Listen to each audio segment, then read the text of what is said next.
Welcome back to HitPoint, a JRPG news show, an anime news show, a niche news show, a show where Baku and I will talk about anything and everything that catches our interest, including some things that are a little bit different this time around that maybe aren't part of a typical episode of HitPoint. We're going to be testing something out today, but today, and as with every Sunday, we broadcast live every single Sunday, except for the ones we don't, at 7 p.m. Central, 8 p.m. Eastern Time. We'll be previewing some trailers, talking about rumors, talking about a few discussion topics that we scraped together before the show started, because it's a little bit of a light news show. But you know what? With light of some recent comments and some feedback, we decided, hey, let's go ahead and put on a show anyway and hang out with you guys. So I hope that you enjoy today's show and stick around. The discussion portion will take place toward the second half of the show, but we do have some news to talk about first.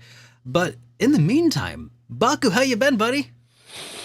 I've been great, man. This is such a good time to be alive. I just went to my second ever Joe Hisaishi concert. For anyone who does not know who that is, that's the man responsible behind most, if not all, of Ghibli studio animation music.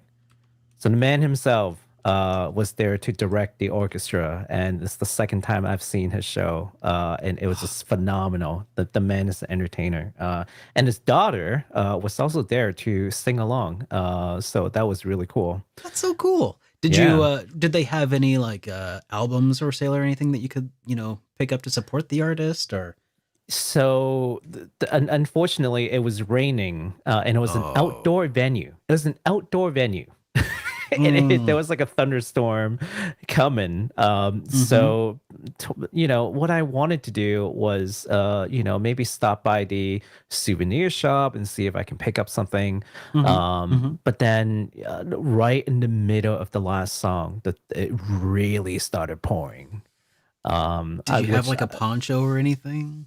We did poncho and umbrellas in hand, and you know what the funny thing is, the last song that they were playing was My Neighbor Totoro, and on there are these like multiple like screens on these like theater style screens that's on top that shows like the orchestra, and then they will like switch back to like the animation scene. So they were playing the scene where the girls is waiting by the bus stop with Totoro with the umbrella. And I was just like, oh my God. And it was just pouring rain and everyone just cheered.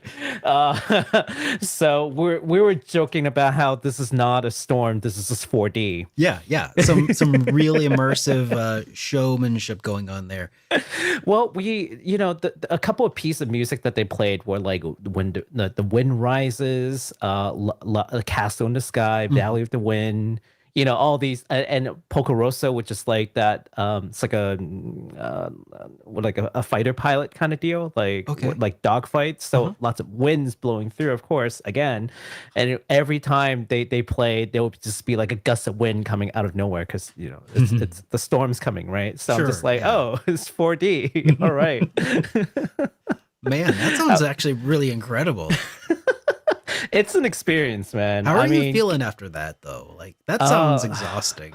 A little under the weather right now. I was writing the show. I got a massive headache. I took a nap. I was getting chills. So probably not doing good.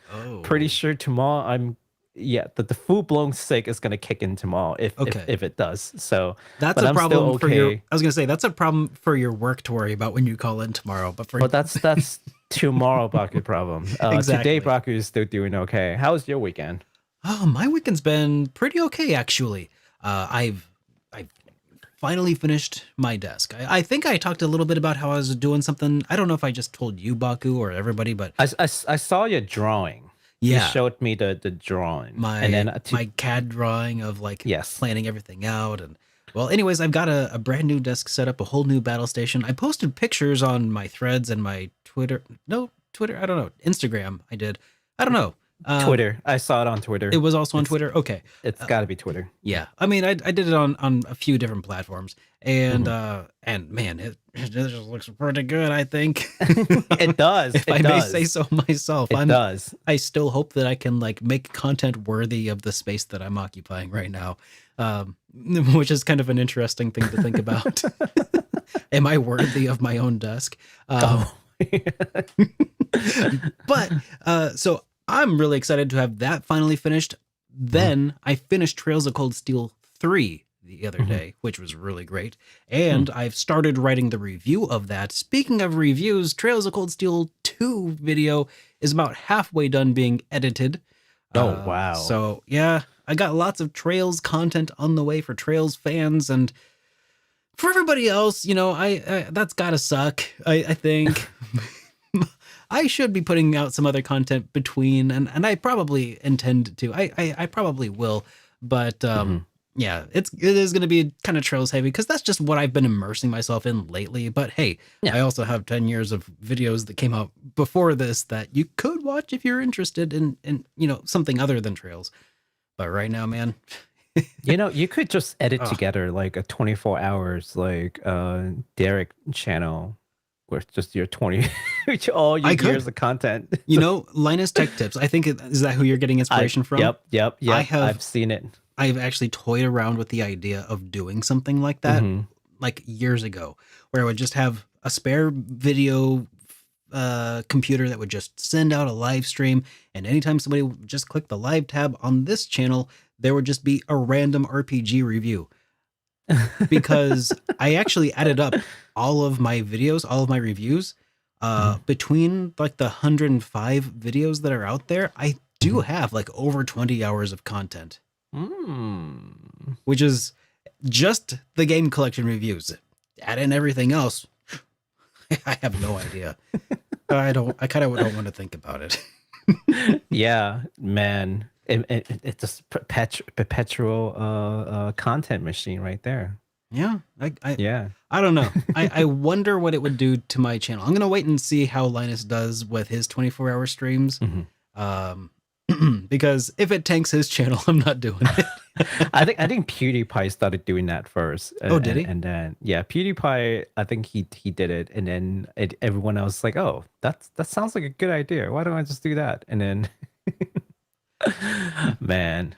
Well, maybe I'll think about it. What do you guys think? Would you just want like the roulette wheel of RNG to decide whatever is playing live on my channel? Let me know, because it would be really easy to do. Yeah.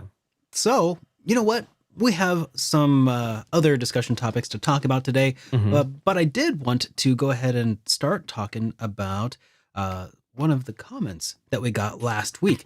So typically we respond to comments from the videos that we put out every week, but we didn't end up streaming last week. Basically, it was a pretty light news cycle that week, and I just put out a notice on Twitter and here in the community tab of YouTube, which I have no idea how effective that is at letting people know that the show is or isn't happening. But hopefully, if you guys ever see one of those things, just give it a like to help spread it around so that nobody's waiting. I'd hate to think of like a sad person just like waiting in the rain for the podcast to start, and it just never does. Like that episode of Futurama. My heart breaks. But on that post, we got a pretty cool comment here from someone by Justin, who said, not intended to be competitive comment.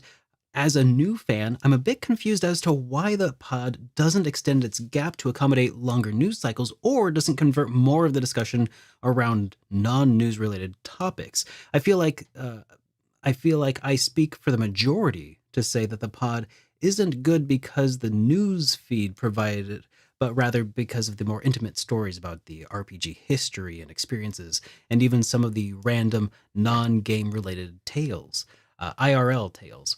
Would you two glorious gentlemen be willing to change the overall format to keep the content rolling without the reliance on JRPG news? Personally speaking, you could drastically shorten the news and trailers reactions in exchange for more long-form topic of the week sort of stuff, which could include a deep dive into anything that you would not, just what's the new? Oh, wait, not much kind of thing. Anyways, ramble done. Much love. Looking forward to the next week. So awesome comment. And Thank you, Justin. and kind of eye-opening in a lot of ways because I don't know about you, Baku, but I have gotten somewhat used to hearing the sound of my voice over the last few years, but I still can't fathom that other people just like show up just to listen to it sometimes and to hear me talking about myself and like RPGs. Like I felt like the show, and I knew on some level that this wasn't necessarily the case, but like Mhm. the show was about the RPG news, and to a large degree, it still definitely is. Mhm. But I think that you and I both really underestimated like how much some people just want to hear us talk about anything, news related or otherwise, you know, and Yeah. and anyways, that's one of the reasons that we have a show this week was because of this comment. Mhm. Because when I reached out to Baku today, be like, "Hey, are we still on?" He's like, "Actually, just another slow news cycle again. Mhm. You want to try out what Justin was talking about?" Because when I saw this comment, I threw it at Baku and I was like, "Hey, what do you think of this?" And I thought it was a pretty cool idea. It was, and it prompted us to have a quick discussion too about what we can do moving forward. Yeah, Um, so definitely an eye opener, like Derek said. Not something that we necessarily think about, especially once you get into like a trends of things. You just kind of it's does easy to things the fall same into a way. cycle. Yeah, Yeah. So when someone comes and it's like, hey, you know what? How about this? This could work. It's like, you know what? That could work. yeah. Let's see how we can make it work. So we're gonna try that out. Yeah. So, as we do the show, if you guys think of any news or not news, but just any topics that you'd like us to cover, throw them into the chat, throw them into the comments down below. You know, and I mean, we'll definitely be keeping an eye on chat as we go, but we'll still cover a lot of the news that already has happened, which I already alluded to is a little bit lighter than usual. But yeah. All right. Mm-hmm. So that's Yeah. that done. Did you have anything Okay. else you wanted to add to that, or shall we move on to the voicemail? Michael Wolf wants us to talk about the old man VTuber group. The old man VTuber I group? will I will tell you about that later. But yeah, but we Write can that move on. down because what even? Write that down. Okay. All right. We'll talk about it. Yeah. Okay, we got this voicemail here though. Hello, Hmm. hello. Super Derek. Big fan. What is the classic? A long time viewer, first time caller, whatever. Anyways, I actually have been a fan of the Super Derek channel for quite some time, and I just now discovered the podcast, which is perfect for me because I work long hours. Having a long Oh. podcast to listen to is pretty good. So I just started my Trails journey, playing Trails in the Sky, FC, but I've Nice. seen screenshots of Reverie and Cold Steel, and I was like, ooh, they look kind of cool, the anime aesthetic, the art style, like, everything looks good. So my question is, how long do you think it would take for me to realistically play through the entire Trails franchise, and I'm ready for Reverie? If you give me, like, say, 3 hours a day I play, how long you think I can actually 3 realistically hours experience a Reverie, which day? everyone seems so hyped about? Anyway, thank you, and yeah, big fan. All right. 3 hours I a already day. did the Okay. math. I already You did the math, did. Baku. Yeah. You did. Okay. So, but before we talk about the math, let's just talk about Mhm. this general discussion here that this brings up. By the way, thank you for the voicemail. If you guys at home would like to be part of the show and leave yourself a voicemail, you may do so at 785-337-3805. Or you can send us a file to HitPoint at superdarkrpgs.com. Okay. Mhm. So what do you think about just the general question here about like what's your gut reaction here? I just did the quick math. It's gonna take you 300 days. I say it's gonna take you 300 days, consecutive play, no breaks, 3 hours per day, 900 hours for the 9 games, 100 hours on average each. If you like it. I mean, look, everyone's different. Some people don't talk to NPC. Some Mhm. people will talk to NPCs religiously and really follow their stories, talk to them 5 times, going Yeah. back to their previous town just to make sure that I don't miss anything. So if you're somewhere between like I don't care to I really care, I'm gonna say 100 hours per game, average out between the 9 games, 900 hours, 3 hours a day. That gives you 300 days. So, definitely you can do it within a year if you're religious about it, right? I was gonna say, yeah. So here's the math that I borrowed from howlongtobeat.com, Okay. which is a great resource if anybody is really interested. They have different numbers of hours for people who are just doing the main story versus doing completionist runs. So I went ahead and did it for both. Okay.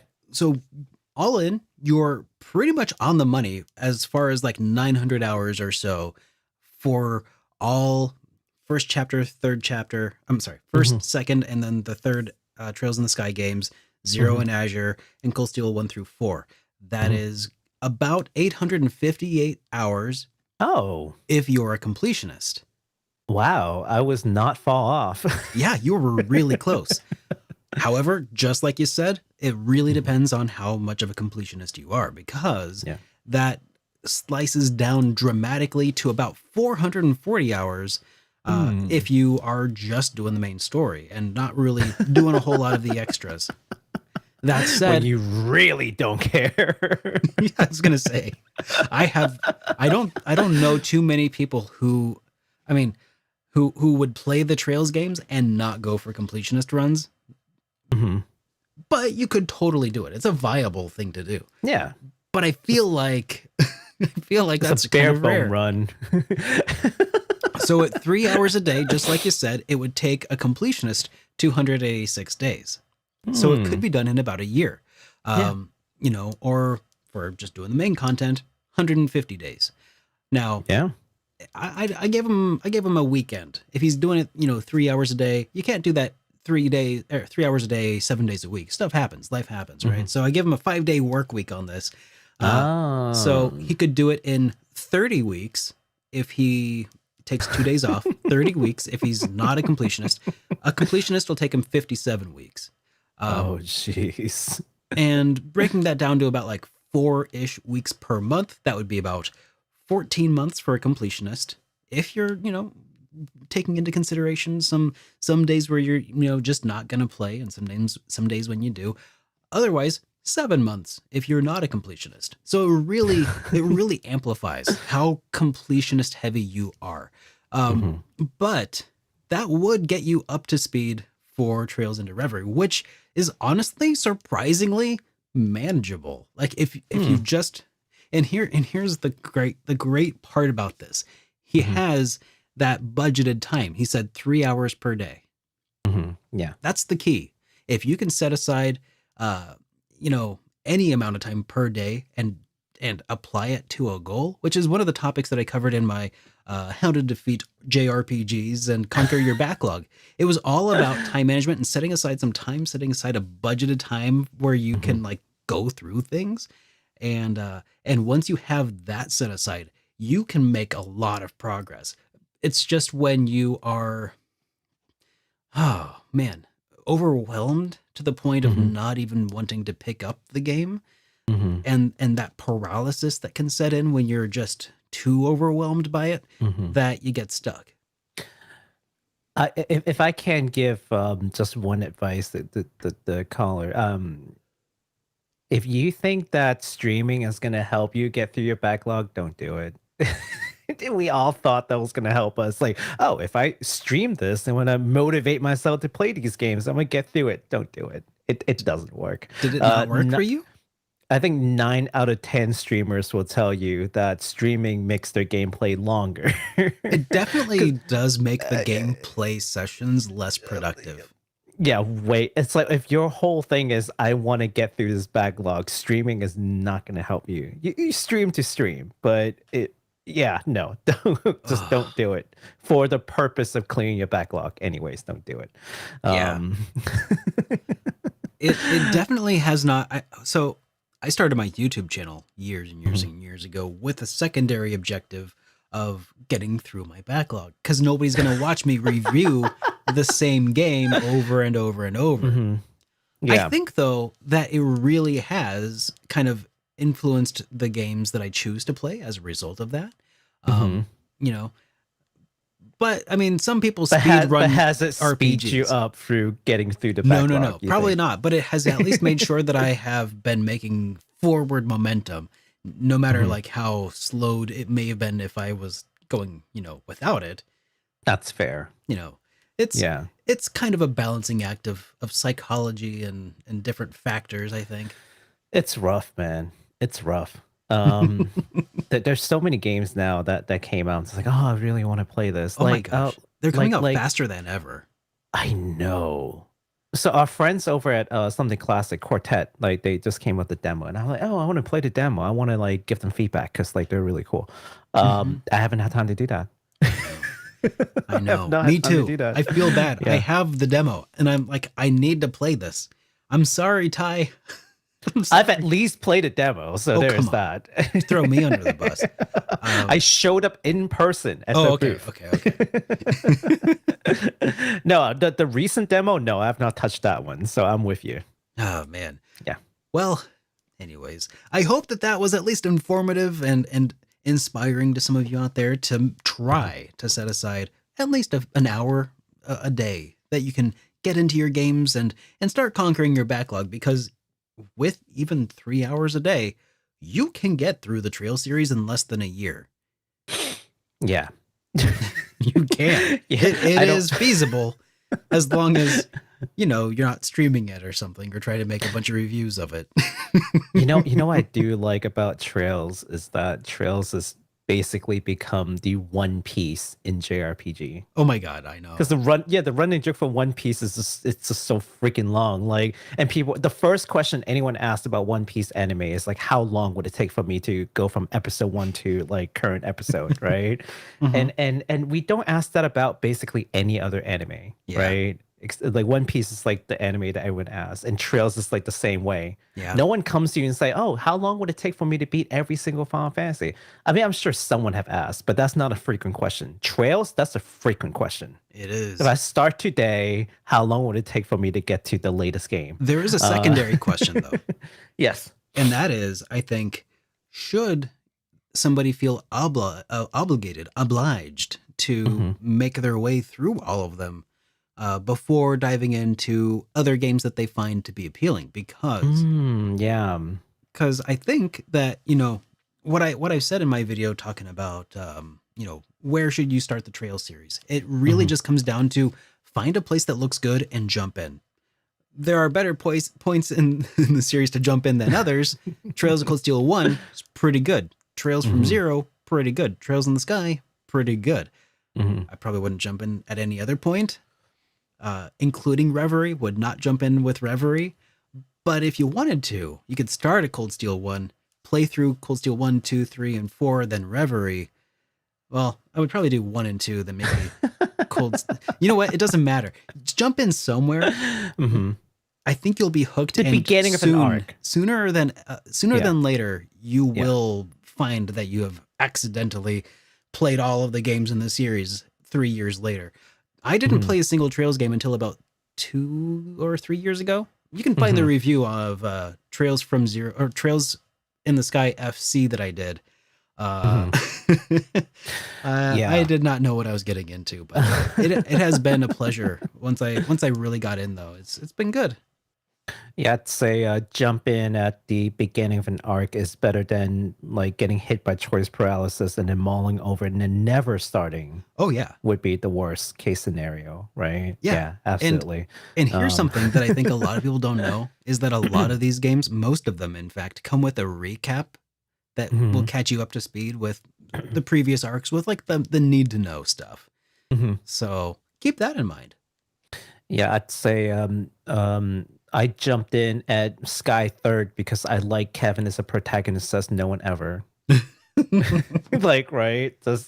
I would love to know if anyone in chat right now started this entire Trail series at Sky 3rd. Haven't played anything else. You just started at Sky 3rd. Let us know because you are a unicorn. All right. Well, I think that does it for responding to this particular voicemail. But if you guys have a voicemail you would like to leave us, you may do so at 785-337-3805 or HitPoint at SuperDerekRPGs.com. So we've got some games to talk about that are coming out this week, or came out last week, that we'll be talking about and getting some people up to speed with here. Do you want to go ahead and kick us off with this one? Heck yeah, let's do it. So, the remake of the first Atelier game, Atelier Marie, had just been released on the 12th for PlayStation 4, 5, Switch, and PC via Steam. Very accessible. The remake actually features something called the Unlimited mode, which I find very interesting because one of the big complaints for the Atelier games is very similar to Persona in a way, where like there's this time element that makes you feel like you're on a schedule, and it puts you like, you know, in pressure, like presses you to play a certain way. Yeah. Well, the unlimited mode removes that.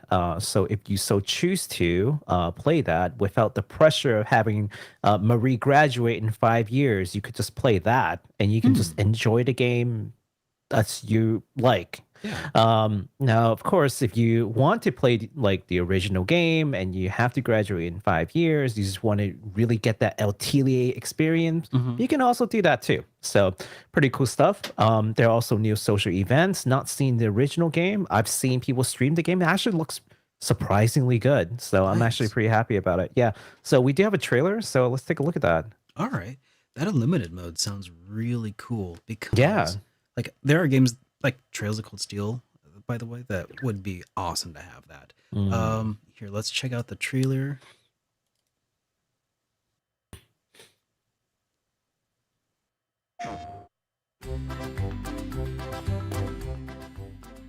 Oh, that's adorable. Okay, so you say adorable. When I see chibi art like that, it's a bit of a turnoff for me personally. Yeah, I mean, it's subjective. Like some people like it, some people don't. But I think once I saw the gameplay with people streaming it, it's very well put together. Yeah. So I'm like, oh, you know what? This is actually pretty good. Just the art style by itself, not so much. Once you take everything together as an entire package, it's actually pretty good. I think that looks pretty all right. I mean, I feel like the chibi art style lends itself well to sort of a feeling of like retro RPGs that kind of had that chibi PlayStation 2-ish times. Well, I was thinking like earlier than PlayStation 2. Really? I was thinking like Super Nintendo was kind of chibi, right? Super Nintendo. Yeah, like look at Secret of Mana, for instance. Oh, okay, yeah. Like that kid definitely had a really big head on a tiny body. Like that was That's just the true. style back then, and I think that's why I'm kind of inclined to be like, yeah, that kind of looks all right. But I understand that some people really prefer something a little more realistically proportioned.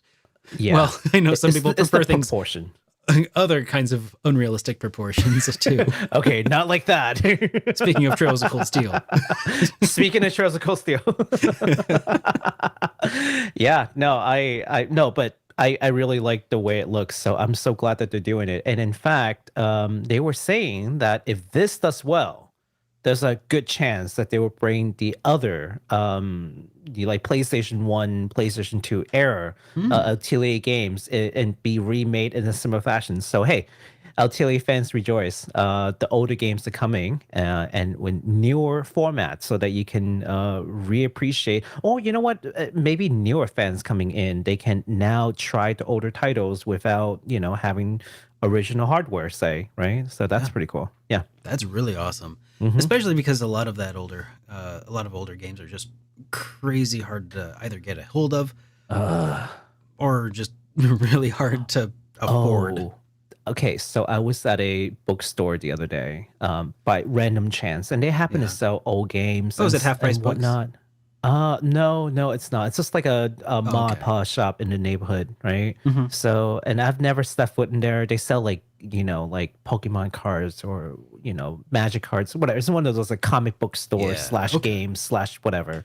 I went in. I was looking at the retro game session, and I saw a copy of Suikoden 2 for $350. And I was like, oh, that's seems to be the going rate. Oh my God. Yep. Yeah, no one's buying that. Well, I mean, somebody will. Yeah, somebody will. I mean, that's why it's that price. better way for anyone who's interested in buying Suikoden 2 original American copy for $350 in, I think, good condition.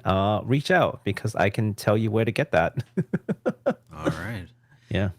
Well, we have another game that, it's not new per se. We've got it on other platforms, but now Dragon Quest Treasures is coming out for Steam on the 14th, or rather it did a couple of days ago. This is the game that follows siblings Eric and Mia from Dragon Quest XI, and it's kind of a cute game. Kind of, I think it might run better on a PC than it did on a Nintendo Switch, honestly. You know? Yikes. Yeah. I mean, it wasn't bad on a Switch, but there were definitely some things that could have been graphically improved, and I bet on PC that that's going to look so much nicer. Yeah. Now, as far as the game itself goes, I felt like, personally speaking, it was kind of maybe more geared toward like an E for everyone sort of thing. Definitely not going to be...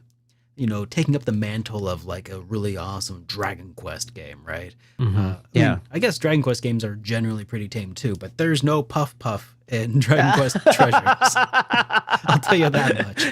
You deviants, please. It's the story about two children leading like their adventures. Please do not try to puff up.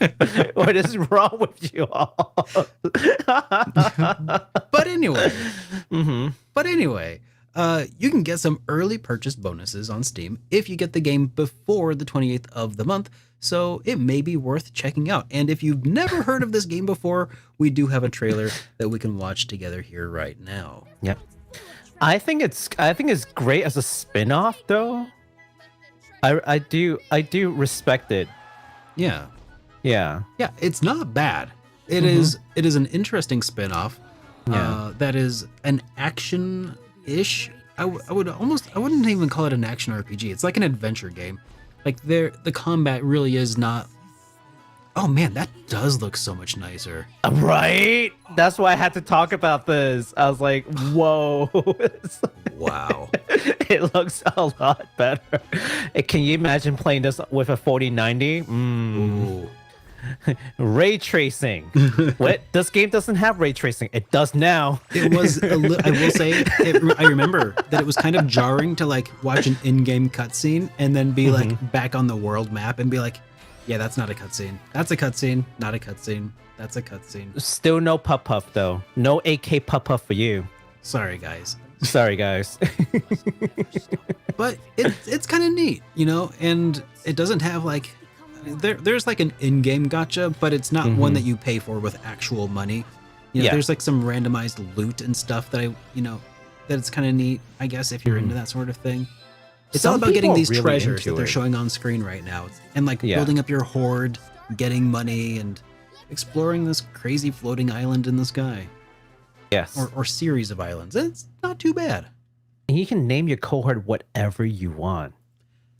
Can you really? Yes, because I've seen someone done it. Curse words and all. And oh my it was goodness. Hilarious, but also like but yeah, no, it's fun. Yeah.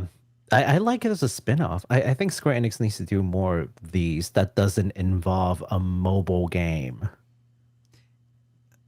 Yeah. Or forcing it to be canonical. Yeah. Ugh. Yeah. Because this spin-off is like, you can play it if you want, but it doesn't really like change the DQ11 story, if that makes sense. Yeah, certainly. Yeah. All right. The last game that's coming out that we've got on the list is called Crosstales. It is a new tactical strategy RPG from Kemco and Radeon. And I know everyone hears Kemco and they're like, ugh, Kemco. But this one actually caught my attention some time ago. Let's just take a quick look. I think it kind of speaks for itself. Okay. Yeah. All right. It's this one. There we go. Yes. Yeah, so it genuinely looked like a good game and not just something that they're just like,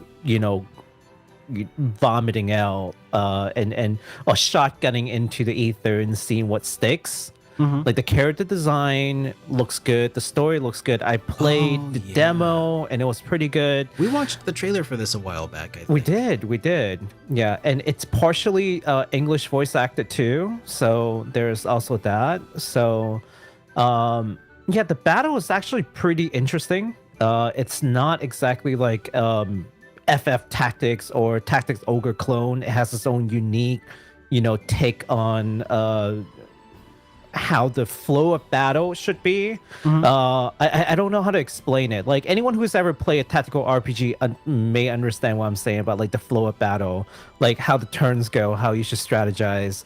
It doesn't feel like just like another Final Fantasy Tactic game. It definitely has its own flow, which I appreciate, and it's hard to get right. I've only done like 2-3 stages, so I can't really say that it's like great or whatnot, but from what I played, it was pretty good. Now if you want to try this game too, the demo is available on Steam, so just go try it yourself. And if you like it, maybe consider supporting it, and if you don't, then just move on and forget that it happened. I certainly think that it's pretty cool that Kemco is actually trying to focus a little bit more resource and do a more polished games. I mean, I've heard that some Kemco games actually has pretty good stories. Well, I guess when I you have heard mixed things. Like I Yeah. think part of it is that Kemco is not like a monolith, right? Like Mhm. Kemco, I think in this case, this is between Kemco and Ridion or Rydon or yeah, or whatever. Ridion does a lot of tactical RPGs. Yeah, so I so I'm think guessing- they are. I think they were responsible for the battle system probably. And Kemco might be publishing, or are they developing this? Do you know? They were developing this. It's co-developed Okay. between the two of them. So Okay. I wouldn't be surprised if they did like story and like art, and like Ridion did like the battle and everything else. Like I wouldn't be surprised. You know, Um, I gotta say, I respect Kemco, if only for the fact that they're still going. Like, and they are like they're still going. Like, how many breakout hits have they ever had? Like, this is like the underdog team, I think, and they have fans. They do. yeah. But they just keep plugging away, putting together some things here. Sometimes they're better, sometimes they're worse. But what they don't do is put out things that completely alienate their fan bases, which might tie into a discussion later that we'll have. But like I don't know. What do you think? You know how we talked about like people who has to game on a phone, like before anyone bemoans the idea, like we've had viewers who said I can't game on anything. I don't have a computer, I don't have a console, I only have the phone. Can you tell me something I can game on? Kemco games are all mobile, and they're all like buy to play, like no microtransaction, okay, no Yeah. gotcha. You never hear anybody who's like really just pissed at Kemco, Yes. Like you got sometimes when the discussion comes up, you hear from people who will say, actually, they're not that bad. Actually, some of their games are really good. Yeah. But you never hear because I don't know, part of it is that they just a lot of times look cheap, and they are cheap, and they're just quick throwing stuff out, Just, yeah, here an idea, let's throw this out. That's cool. It's like a sketch, right? Yeah. Like not everything has to be a masterpiece. Yeah, I'm actually not mad at it, because you know what that allows them to do? That allows them to get a lot of experience very quickly. Yeah. And it's like rapid prototyping almost. Exactly. And that I gotta say, I respect them. I gotta try one of these games at some point and see what they're about. I'm not expecting to be blown away by any stretch, but that's cool. What I'm waiting for from Kemco is, okay, now that we released like 60 RPGs, which I wouldn't be surprised if they have actually released that many of them. Now that we released like 60 of these like relatively low budget RPG, now we know, we've learned from these. We've gotten feedback. We know how to make like a really good one. So we're going to push for a relatively good one. We'll partner with this publisher who can give us a little bit more money. We'll do like not a triple A, but maybe like a double A title, right? Yeah. That will just blow your socks off. That's what I'm really hoping for. Like rapid prototyping is one thing, but you've got to show us what you've learned from it, right? Yeah. You got to demonstrate it. So we'll see. I mean, yeah, that's one to watch. Don't write them out just yet. Is what we're saying. Yeah. And I'm writing something down right now because I feel like I just want to see what's the deal with Kemco. Like, what's their story? Like, I've heard they've just been around for so long, and I've never paid them any long time. I've never paid them any mind company because they've never had a breakout hit. But they're still going. Like, I expected them to fade into obscurity a long time ago, but they keep going, and now this one looks good. Yeah, this one actually looks really good. Man, crazy. I did have some complaints about the art, but again, it's a Kemco game, so my expectations like pretty low.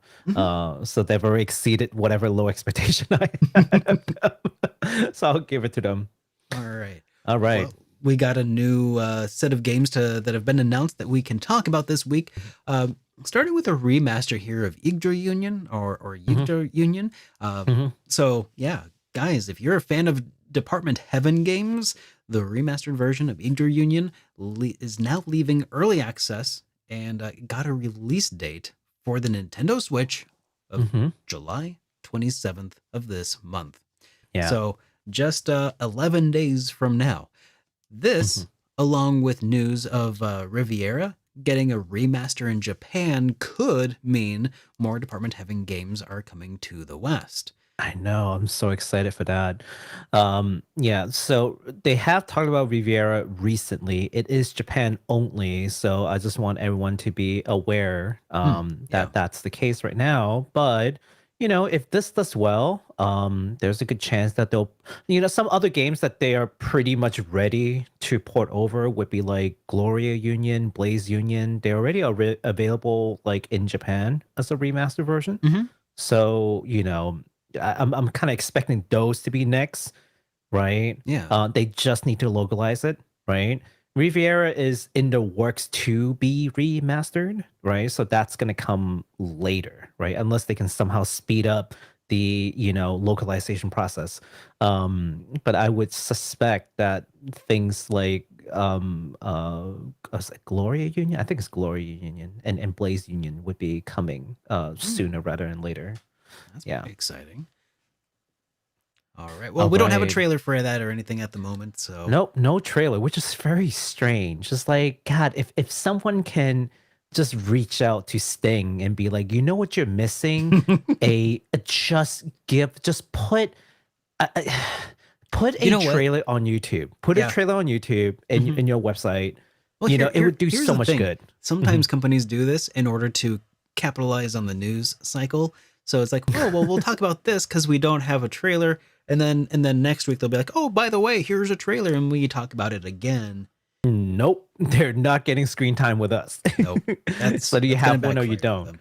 Yeah. Well, if they have one, let's see, the 27th, if they have one next Sunday, we'll show it off. Okay. Because the game will be coming out by then.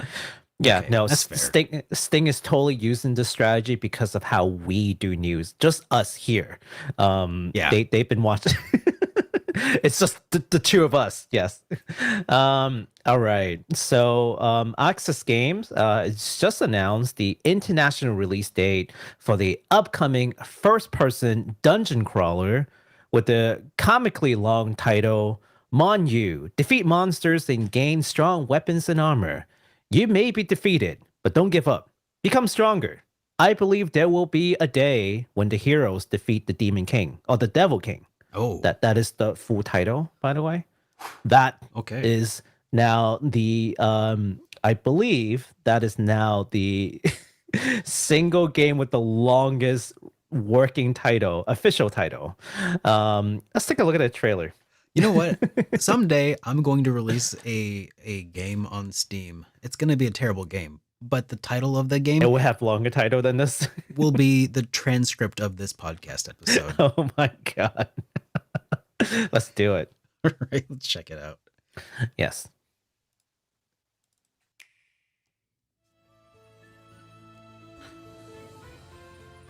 There you go. That's the title. I was not kidding. I was not kidding. This is the title. That is quite the name. It's quite the name, yeah. really working on that SEO, huh?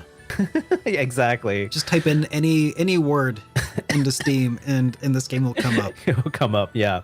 So it is a first-person dungeon crawler, which is a genre of game that I can't do because it makes me feel claustrophobic, but it actually does look pretty good. So if you're a fan of games like, I don't know, what is the Seven Dragon? Mm-hmm. Seven Dragon is like a first similar style, or what's that other game? What, like Etrian Odyssey? There you go. Yeah, if you're a fan of those kind of titles, I think this one would be like right up your alley. Imagine being the guy in charge of coming up with a logo for that game. Right? And they say, all right, here's the title of the game. And the designer just looks at them and says, the whole thing? The whole thing. The whole The whole thing? I'm sorry. You want the whole you want this paragraph. The localizer be like, is this in a a logo? subtitle? They're like, is this a subtitle? It's like, no, this is the part of the title. Registering this game in the trademark office would be funny. All right. If you are interested in first-person dungeon crawlers, especially this game in particular, is coming out in September 21st of this year, releasing on PS5 and the Switch, which is very strange that it's not going on the PS4. But that's what I've been told. It's only PS5 and the Switch. Well, maybe they only have a PS5 dev kit. I mean, they're probably not giving those out anymore. Or not selling them anymore. Anyways. All right. Next up, we've got a game called Ratatan.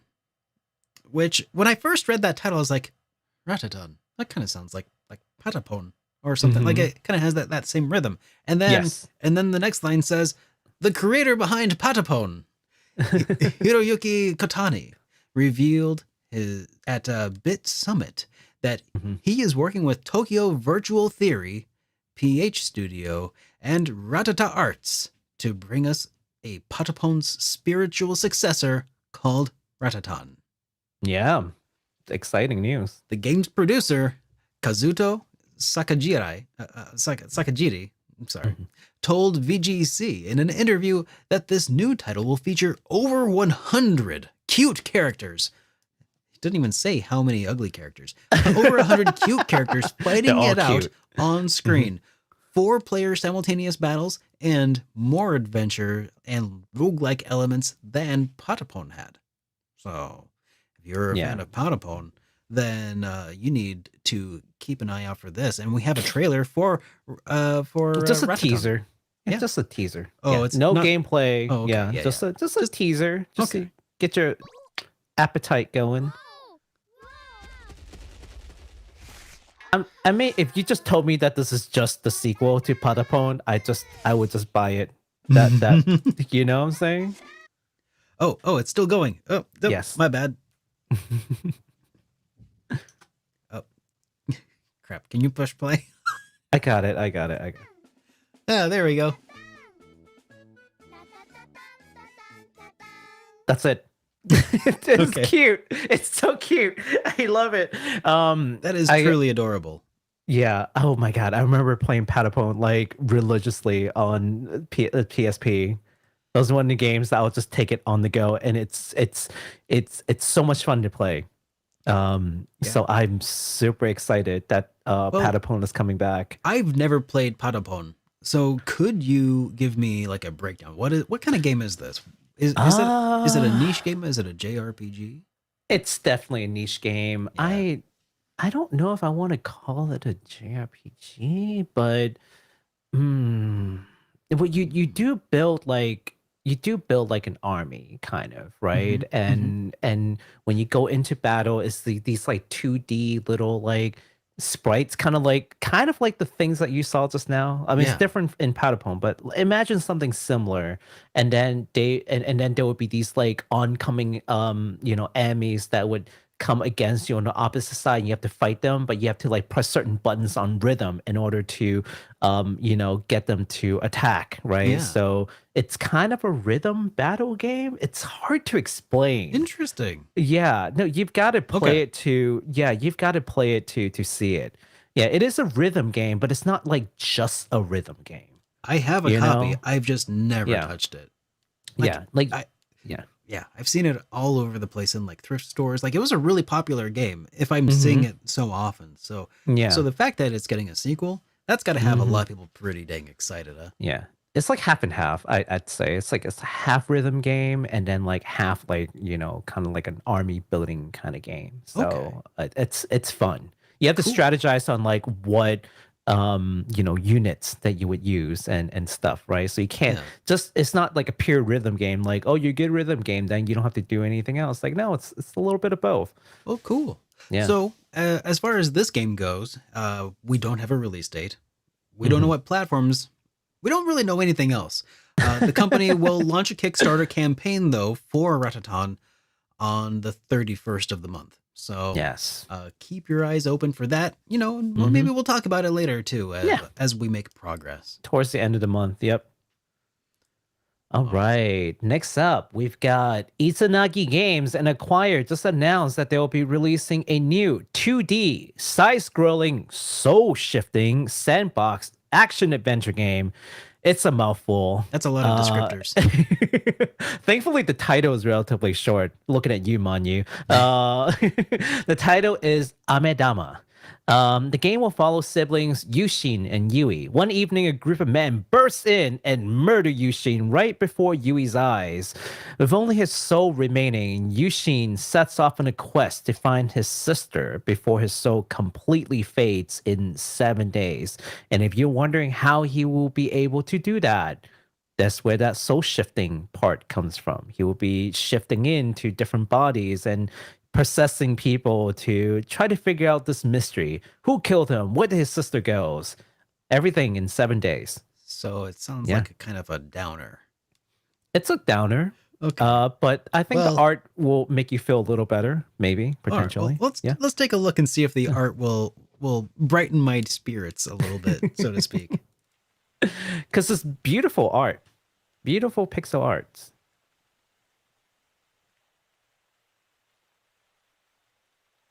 It immediately starts with rain because, that's not depressing or anything. Right. Yeah. It's like an Edo period. Yeah. And this is Yushin. And then he will have to transfer his souls into different people to possess them yeah. Oh, not even just different people, even different animals. Look at that. You do a kick in the nut and then transfer your soul over. Wow, okay. So now you know how that works. Yeah. This looks cool. Mm-hmm. Man, it's definitely an adventure game. It's going to be depressing as heck. I can already tell. That there's a certain level of depression going in here. But it's pretty. Yeah. And there's nothing wrong with the depressing game. It's just not my jam. I'm like bright and cheery every day, all day, which is probably why I've gravitated toward Trails. Yeah, and horror games, right? Oh, yes. You love horror games. My favorite. They're so good. Anything to do with ghosts, for sure. I love them. My favorite. And we have one horror game, and I couldn't get you to talk about it. Oh, too bad. Dang it. I didn't think about this ahead of time. Well, I suppose we'll have to think about that another time. Yes. But did you have something else to talk about for this game, or did you already cover that? Yeah. So if that's something that's interesting you. So, okay, so I gotta say, at first when I saw the trailer, I didn't think much of it because it was just kind of like, I'm like, I don't know what the heck I'm looking at. Yeah. But then I read about it and like, oh, you know what? That's actually kind of interesting. It's almost like a mystery sort of thing where the story unravels and it's more about the mystery than anything, the story than anything else. So I'm actually really looking forward to that. So what happened to the little sister? Why was the older brother murdered? I don't know. Now I want to know. I know. Yeah, and if you also want to know, good news is that this game will be coming out sometime this year on PC via Steam. So we'll be in the next 6 months, right? Because we're Yeah. already halfway through. And I totally get that feeling of like, what's going on here? Like, and just wanting to get to the root of it, despite the game not necessarily being like the kind of gameplay that I gravitate toward. Specifically, I'm talking about Loop 8 here right now. Like, Oh, that was a game that like it was a JRPG on some level, but it was really like hidden deeply within the game, and very little of it was actually JRPG, and a lot of it was kind of like solving a mystery in a lot of ways, and just kind of wanting to figure out what the heck is actually going on. So I yeah. totally get that, and I actually finished that game. Mm-hmm. At least I got one of the endings. I'm sure that there are dozens. It seems Oh, like one there of those multiple games. endings? Huh. It's one of those games that I feel like people could like drop so much time into forever. Um, I kind of want to see how many endings there are. Oh, character endings. The different character endings. Okay. yeah, Hmm. and Interesting. they're pretty well fleshed out, honestly, all things considered. Um, Yeah. so moving along a little bit here, Limited Run Games have announced that they will be publishing the Super Mario RPG inspired game called Another Crusade, which was developed by Dragon Vein Studios, and we have a trailer for that as well. Yes, let's take a look at that. Yeah, a lot of people have been very excited about the new Super Mario RPG, so I feel like they're just picking the right time to localize. I mean, not localize, Yeah, to release this. Yeah, I totally see it. yeah. I couldn't really get like the story behind it, but I didn't spend too much time looking because I kind of ran out of time. But there will be some puzzles. Yeah, even the enemies, the bosses there look kind of vaguely inspired. Is that Gino? That's not Gino. Is that Gino? Is it? Is that Bowser over there? Instead of Bowser, it's just a dragon. just a straight up dragon? Yeah. You know what? I respect it. Sure. Somebody was just wearing their inspirations on their sleeves, and that's cool. I mean, Anyways. they've straight out said that this is Super Mario RPG inspired. They're not hiding it. So Yeah, it's fine. go for it. So it's planned to release in September of this year for PS4, PS5, Xbox One, Xbox Series X, S, Switch, and PC via Steam, or basically everything but mobile. So Everything. keep an eye out for that. If that looks interesting to you, maybe it'll be just enough to whet your appetite before the release of the remake. Yeah. Now, speaking of limited run games, it will partner with Sunsoft and WayForward Games to bring us an enhanced version of the classic's 16-bit survival horror game, which is the one that I wanted Derek to read, Clock Tower. Hey. And they will do so using the limited run game's Carbon engine. This enhanced version will feature a newly animated opening, motion comic cutscenes, a new theme song, and some other quality of life enhancements. Now, for those of you who don't know what this game is, this game actually came out originally, I think, in 1995, which predates, Resident Evil, or predates Silent Hill. And in fact, I think, and maybe don't quote me on this one, but I think the developers of those two series have quoted Clock Tower as part of their inspiration in doing like survival horror. So it's kind of like, it's pretty OG in that space. And the fact that it's actually being released out into the West for the first time officially is pretty exciting. Yeah. It was originally released for the Super Famicom. Super Famicom. Yeah. Yeah. Yeah, never made it out to the West, at least not officially. That we're aware of, anyways. So, no trailer. They only did like a teaser video kind of thing with like a bunch of developers talking, and I didn't think it was interesting. It was just a bunch of them talking about the game that sounded very PR ish. So I'm like, just gonna save you guys like 3 minutes of your time.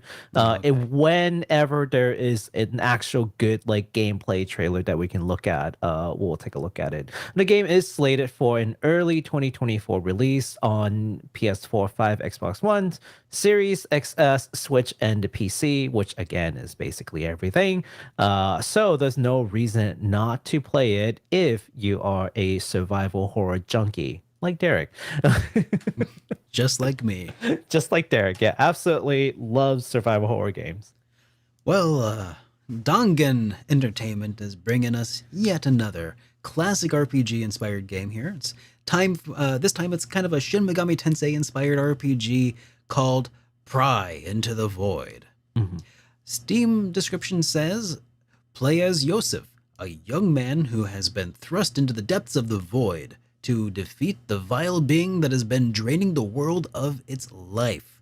With the ability to pry into the hearts of monsters, he must gain allies who will assist him in his descent. You want to take a look at Pry Into the Void's trailer? Let's do it. Alrighty.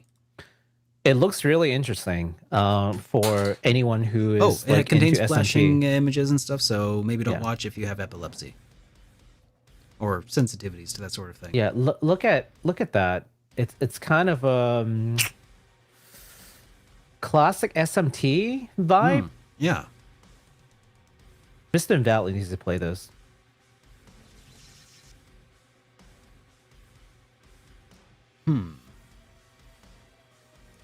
Okay.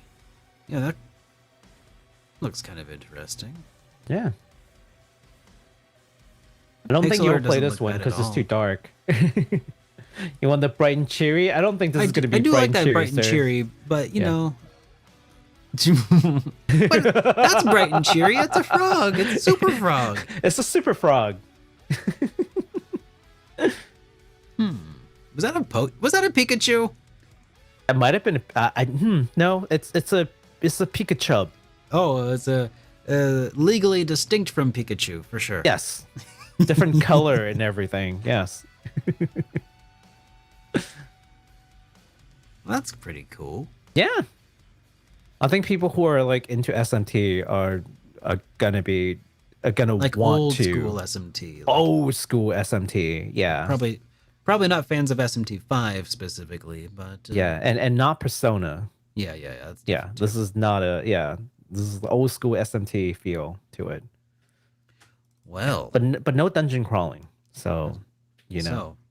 So, this game is scheduled to be released in 2023 sometime for PS4, PS5, Xbox One, Series X, S, Switch, and PC via Steam.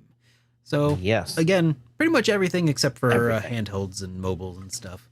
I guess handheld Switch, so never mind. Yeah, just mobile. So, yeah, keep your eyes peeled for that. And with that, well, I guess it's time for us to switch over to a brand new section. Where we're just going to be talking about some discussion topics that kind of came up over the course of the week, or just things that we thought of that might be making for some fun entertainment. Yeah. So I guess here's something that I heard about primarily through The Completionist when he put out his video earlier this week talking about it. But I think that I saw several video creators talking about this subject. So may as well throw my hat in the ring here too. Yes. 80, Throw your hat in. 87, I don't even wear a hat. 87% of classic video games are, quote, critically endangered. Oh no. Critically endangered. What up with that? That's the question that I wrote in response to this discussion topic. What the dealio? Yeah, what the dealio? What the dealio indeed.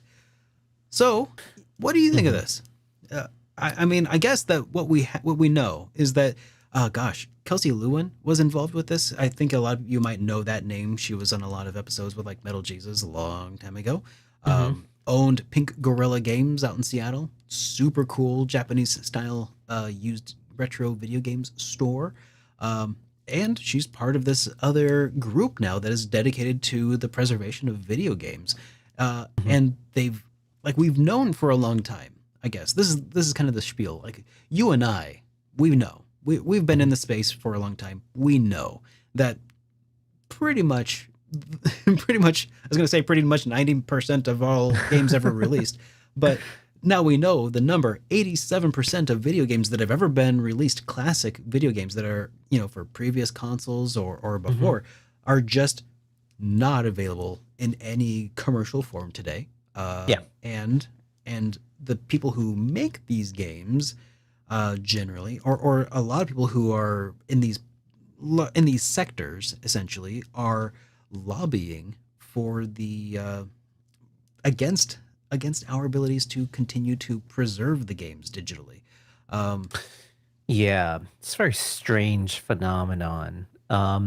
But just to cite some numbers from VGC, whom did a very good article, a very good write-up on it. We'll link that in the description later. For example, from the sample of Commodore 64 games tested, only 4.5% of them were still purchasable on a modern digital storefront, and that's based on an earlier study. Game Boy family of system games, about 5.8%. And then so that's a little that's sort of like what we're talking about, is like all the games that's basically ever been made across all the different systems, not just like in recent titles, of course, but all the Game Boy games, all the Game Gear games, all the Virtual Boy games, even any game that has ever been created on any system. Yep. Yeah, that's what we're talking about. So, it's an interesting phenomenon because, and it's unprecedented too, because if you think about it, right, they compare these video games to other forms of art and literature, right? Let's say books. You have the Library of Congress. You have stuff like that acts like as a storage, if you will, of just like books ever written, right? Some kind of repository, right? Films, you can basically transfer from like different medium to different medium relatively easily. I don't want to say it's easy. There's certainly professionals who work on those, but once you modernize it, you could then distribute it however you like. Even from films, like from the old timey gritty films from like the 30s, they can somehow put it together, restore it, remaster it, push it out on Blu-ray if they so choose to, right? Games is not like a film, it's not like a picture, it's not like a book. It's software. No other field that I'm aware of where there's so many people who are so keen on conserving software. No one ever goes like, oh, you know what would be great if we can have a copy of Windows 95. That would be nice. Right. Or at least there's no mass appeal to it. I'm sure there are specialty like factories where the machine still has to work with like a Windows 98, software or something, which totally exists in like the production like field. Or like airline, that the scary thing where like they're still putting in floppy disk.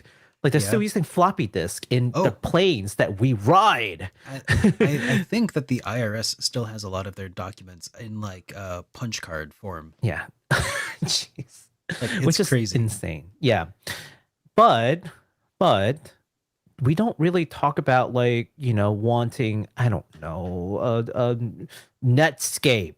Can we conserve Netscape? Like, I'm sure there's some people out there who are interested in having that piece of history, but it's not quite as much as like video games. Yeah, because I think that, like you said, video games are art and literature as well as software. And cinematography. It's everything. Absolutely. Yeah, it's the most advanced form of art that we have as a species has created. Want all the gamers to take pride in that. Yeah, we partake in the most advanced medium to have ever been devised by men. And when I say men, I mean all human.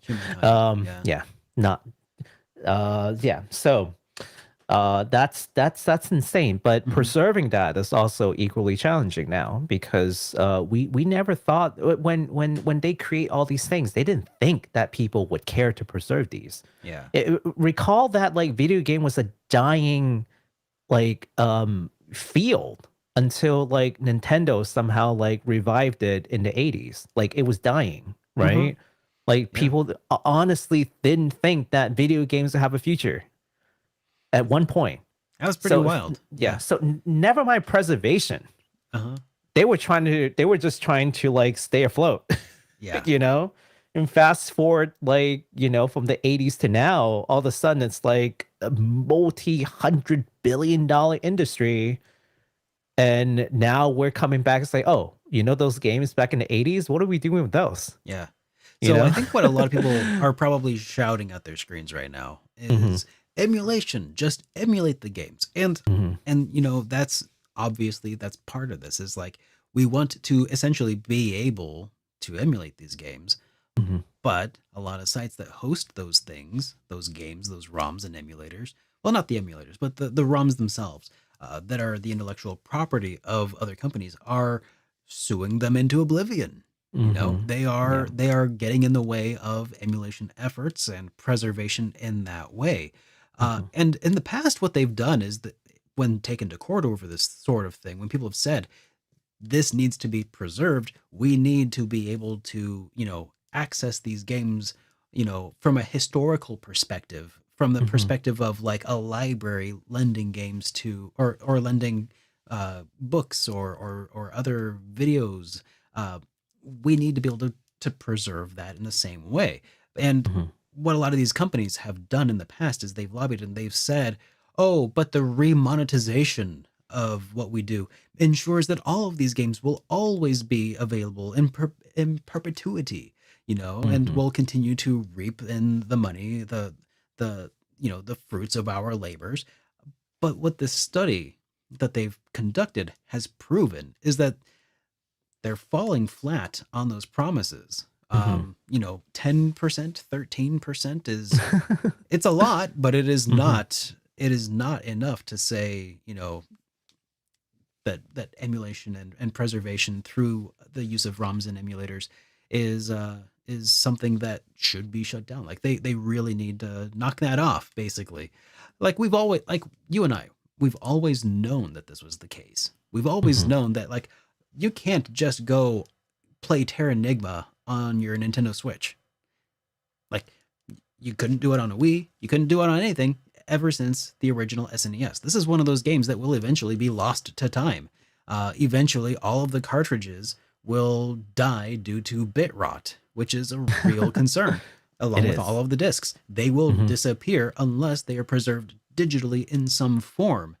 And when that happens, if they all die, and if they're all wiped off of the face of the internet, except for like the hard drives of a few holdouts, you know, protecting their hard drives and praying against bit rot, like until that time, when that eventually happens, we'll have lost something truly special. And that's kind of what this is all about, is helping prevent the worst case scenario from happening. Can I bring up an odd place that I'm thinking about that's actually preserving these games? A very odd place, and I don't know if they've looked there or anyone has looked there. You know what's an odd place? Hang on, let me think. Are you talking about the web archive? No. Okay. I don't think anyone is thinking this one thing that I'm thinking about. Go for it. The odd place that I feel like some of these games are probably being preserved unintentionally are Chinese knockoff systems with like 50,000 games in one. And Linus had covered that, like one of those things recently, right? Yeah. And it just makes me think, like, what if they're unintentionally preserving these? Because here's the thing, and you guys may not know this, okay? But growing up in Asia, okay, there are these Game Boy cartridge that they would sell, and obviously I was too young to know this, but it would be like 50 games in one, and then you will have there'll be like a little button on the Game Boy cartridge where you can press, and like Really? you can like go to like a root menu, Oh. right? And then you can select whatever game, and then whenever you don't want to play that game anymore, you press that button and it will take you back to the root menu and you can select the game again. Is it bad that they are selling these bootlegs and knockoffs? Yes, absolutely. Especially when those games were actually current, when I was still playing the Game Boy. But those same people through the ages have been keeping these and republishing them and republishing them, over. yeah, in their bootlegged ways. And now it's like 50,000 games in one in like this laptop that was that laptop, or was there like a weird game system that Linus like covered recently that he bought off like Temu or Taobao or something, or Alibaba or something, right? It's just so bizarre to me that they may unintentionally be preserving a lot of these games. You may be right. This is crazy. The weirdest, yeah, backwards way possible. But right. I mean, hey, that if yeah, Nintendo's not exactly going to be able to sue them into oblivion either, are they? I told you no one was thinking of this. I told you. I don't think anyone has brought that up. This is a Baku original. They're definitely not like all playable in like original quality either at this way. Yeah, but at least the software itself is being retained somewhere. Yeah. It's just funny to think about that, right? This is not me saying like that's the way we should do it. No. Yeah, I'm not promoting that, but somewhere out there, it's just a funny thought that somewhere out there there's a group of people who knowingly are conducting these illegal activities to sell bootleg consoles, are somehow working towards conserving these games when the companies are lobbying to sue against, foundations who want to do it legitimately, which is ironic to me. But speaking on that, speaking on lobbying and like the ethical pursuit in like the right way to lobby, because there's definitely a right way to lobby and like a wrong way to lobby. People can lobby. Lobbying is not an effort that's to lobby basically just means to go talk to your senator on behalf of a particular cause. Lobbying is fine. Lobbying not so much. Yeah, an exchange. Professional. Yes, professional lobbyists are getting paid to do this. Professional bribesmen is I think the other word for that. Bribes people. Sorry. Yeah, anyone can lobby. Anyone can lobby. We can lobby. Like people can lobby. So I just want to make that distinction really quick. And one way to do that is to figure out if there is something. There are two things, right? There's something called norm taking, and then there's something called norm making. Norm taking is to say, are there precedents that has worked in these kind of situation, and what can we take from basically the bright spots, right? Have we seen other preservation efforts in the past that has worked, and can we learn from it? And if not, can we create new norms working with these companies and say, okay, where can we work together to persuade you into thinking that this is a good idea? And that's part of the lobbying effort too, is us gamers really coming together and say, yeah, no, we want to preserve this. This is what we want. Stop getting in the way. But that also means that we have to be educated on what we actually want out of it. Emulation is one thing, right? Having these groups that can serve as like a non-profit library is another thing. But until we figure out what's even the best course of action, it's hard to just, tell the game company to do this and that. Like we need to figure out what's even like the best thing to do. Yeah.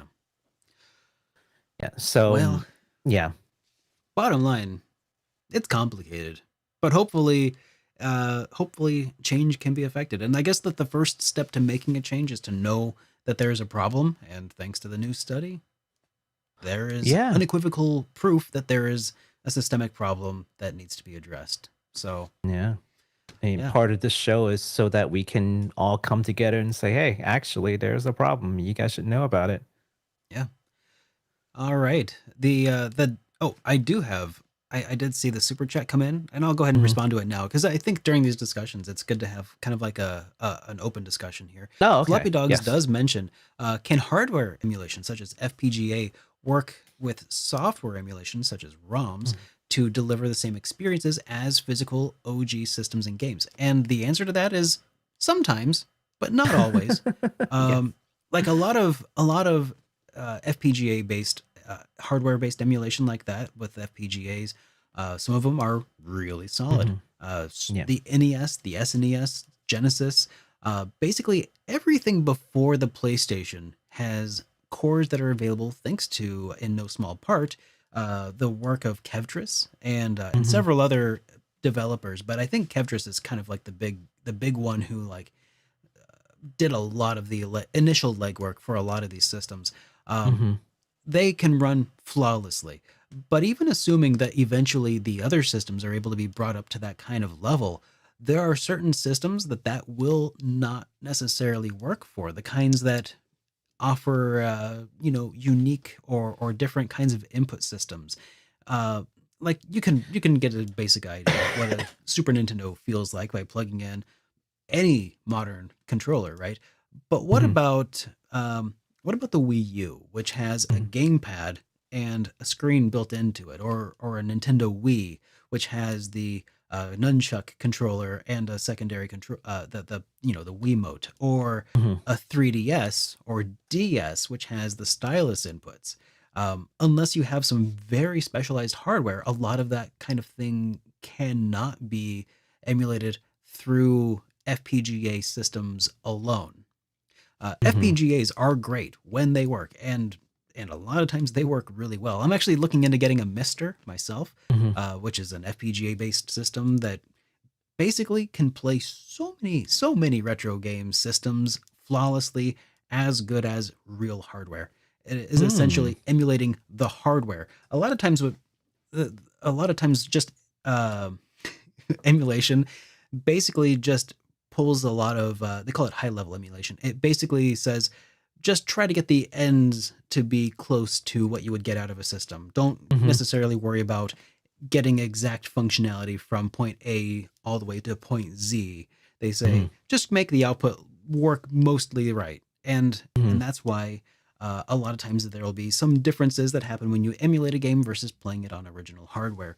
FPGA though is when you're actually creating the hardware in a digital sense. Like you create the processor inside of the processor, you create the RAM inside of the processor, you create the cache and the timing chips and all kinds of custom sound chips inside of that FPGA, which is really wild when you think about it, because it's actually creating virtual, like cycle accurate in a lot of cases replacement chips.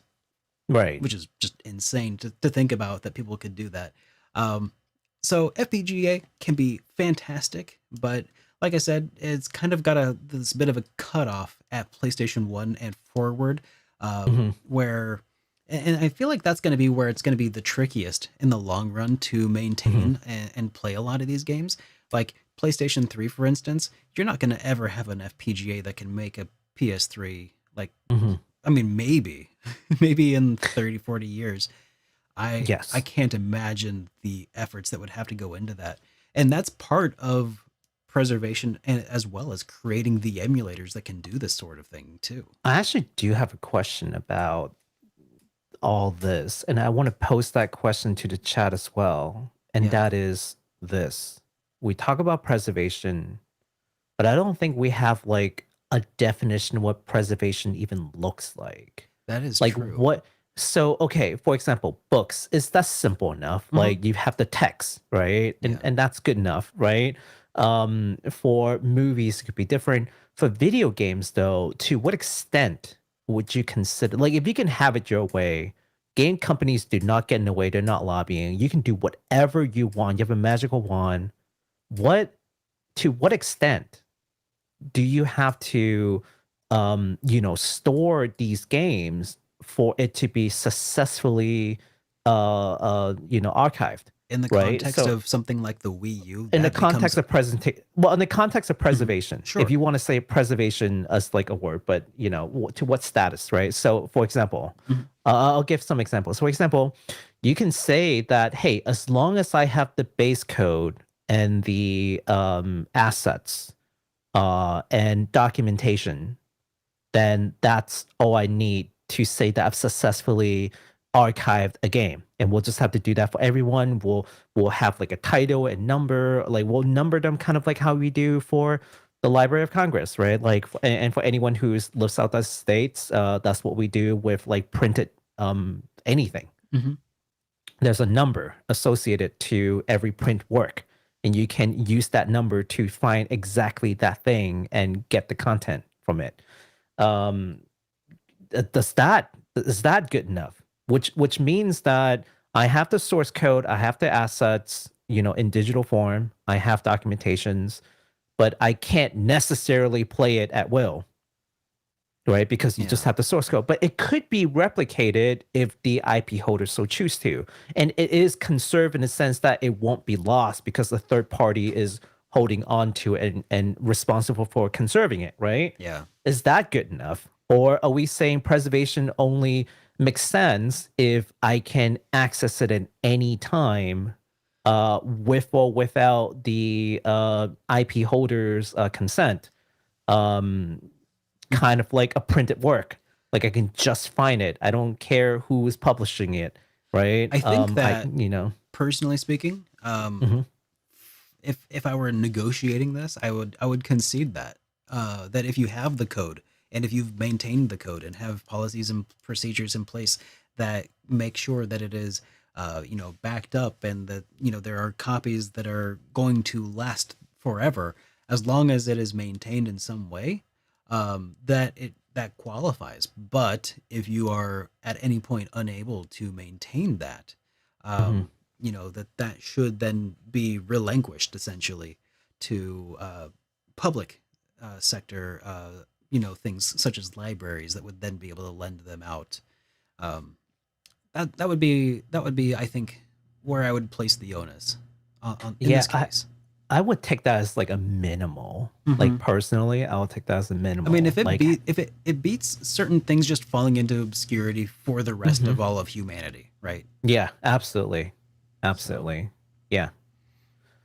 That's the question that I have for chat. If you guys have any thoughts on it, definitely leave us some comments or just throw us some stuff in the chat right now. We'll try to read it as best we can. So, do you want to tackle any of these other discussion topics, or do you think we should? I was gonna say that went on for a little while. Do you want to start a war? Is that what you're trying to do? Like, I mean, we can save some of these later, but we can do one more. We can. Which one would you rather do? Because I have two. One of them's a little spicy, and the other is, I don't know. They're both a little bit spicy. I would do this only because it's more recent. Okay. Yeah, we could definitely do this like anytime. I feel. Yeah. Okay, that's evergreen. Okay, yeah, we'll talk about that one some other time. Okay. So, Baku, what's the deal with Final Fantasy? It's timely, right? Oh yeah, it's spicy. Oh, what's the deal with Final Fantasy? If you thought Trails fans are intense, you have not met Final Fantasy fans. So that's the main question here. And that's such a big question too, isn't it? Because that's so encompassing. I think that, I mean, a lot of people really enjoyed Final Fantasy 16. A lot of people. And a lot of people really hated Final Fantasy 16. It's so divisive. It's so split. What's the problem here? What has caused this gigantic chasm between Final Fantasy fans? When did this begin? Can it be fixed? What does Square Enix do? I don't think it can be fixed. fix this. That this is not an issue that can just be fixed. I don't think. How does Square Enix bridge the gap? That's such an interesting discussion topic, and one that It sure is. honestly we're not. let me blow this out of the water. We're not solving this problem today, but I think that we've said this before, and I'll say it again because it definitely fits in here, and that is Final Fantasy is. Like, you ask 10 different people what Final Fantasy is, and you will get 10 different answers. Yeah. You know, some people, like I put out a poll a while ago, maybe a couple weeks ago, you know, because in light of the release of Final Fantasy 16, a lot of people were saying, this is not my Final Fantasy. You know, this is not a true Final Fantasy. It's a good game. Some people say it's a great game, but it's not a Final Fantasy. Like, they'll say that.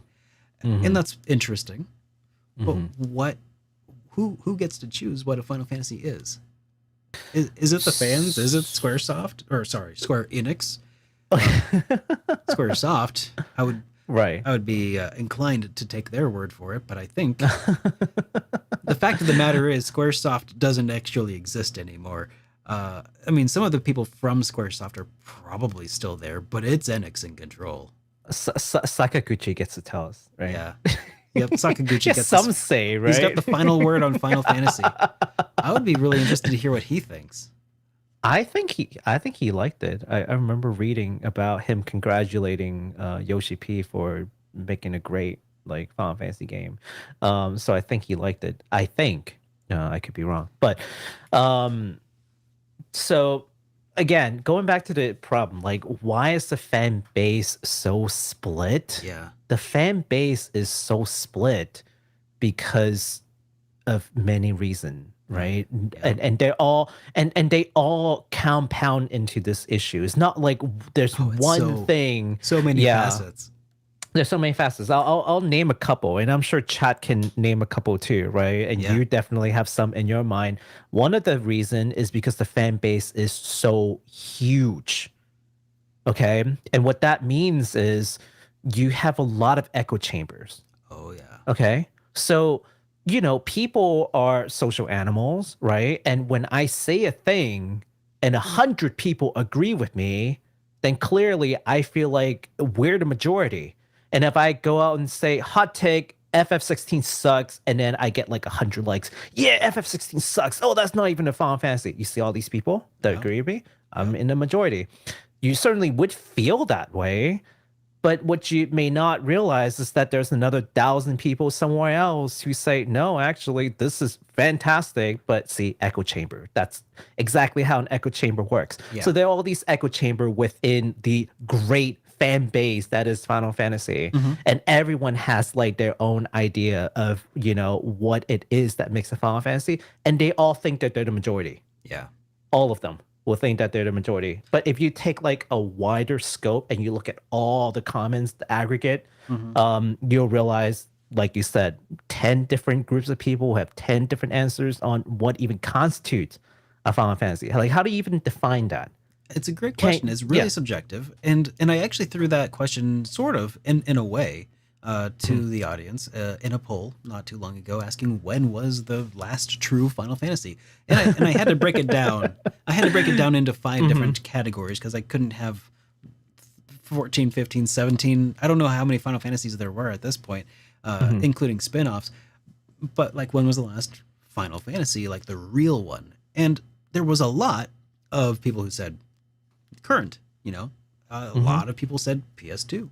It was kind of spread all over, but the 2 main ones were either people who thought that the last real Final Fantasy was current, you know, PS5 gen, or PlayStation 2. So I think that there is this big split that happened around PS2, or after PS2 rather. And if I had to pick which PS2 Final Fantasy game they were probably referring to, I might be putting too much of myself into this. I'm guessing it's either 10 and 10-2, probably not 12 as much, because that's when I think that a really big shift happened in gameplay that took me out of it personally.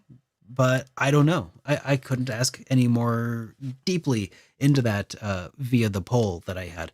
Oh yeah. So it's really interesting to kind of figure out what happened. And I think that one of the things that happened is that Squaresoft was still mostly in control for the development of Final Fantasy X. I think Squaresoft was in charge of 10 and probably even 10 too.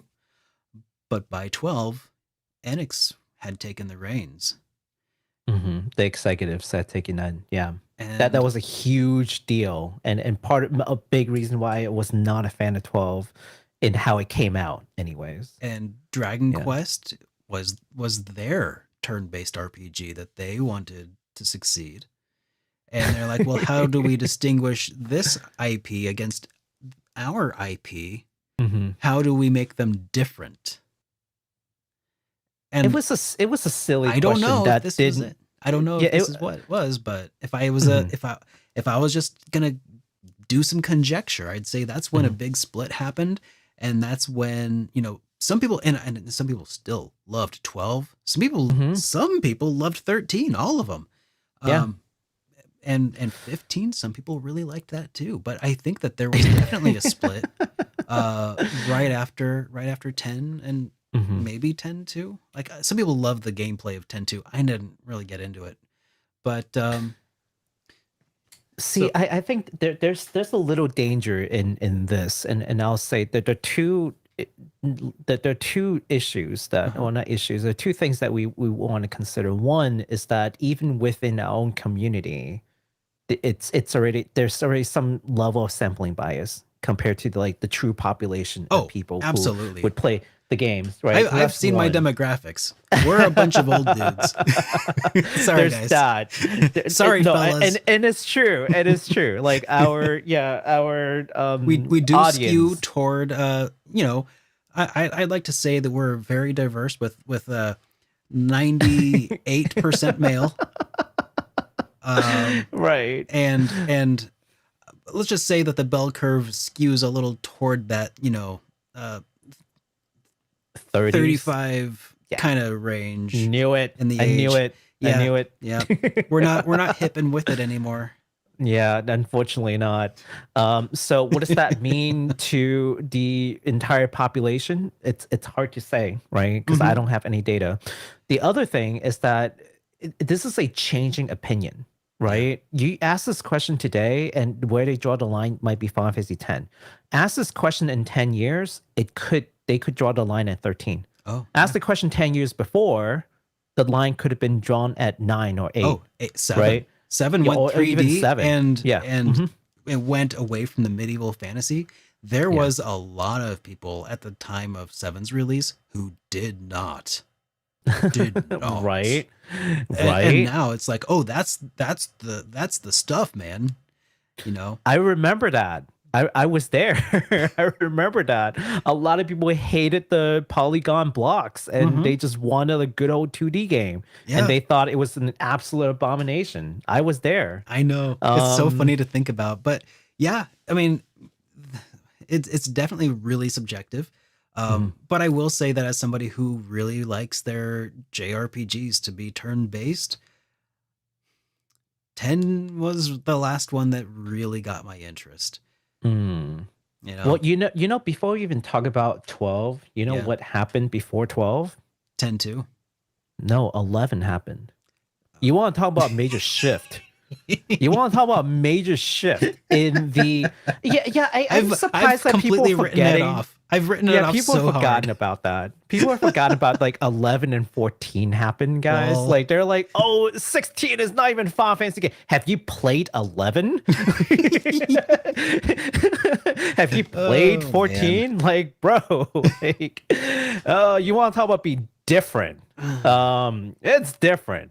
But 11 happened, right? So I feel like 11 is why 10 was the last one, because then you have to skip over to 12. I love how 13. My brain completely forgot that 11 existed. The number 11 completely forgot that existed in the context of Final Fantasy.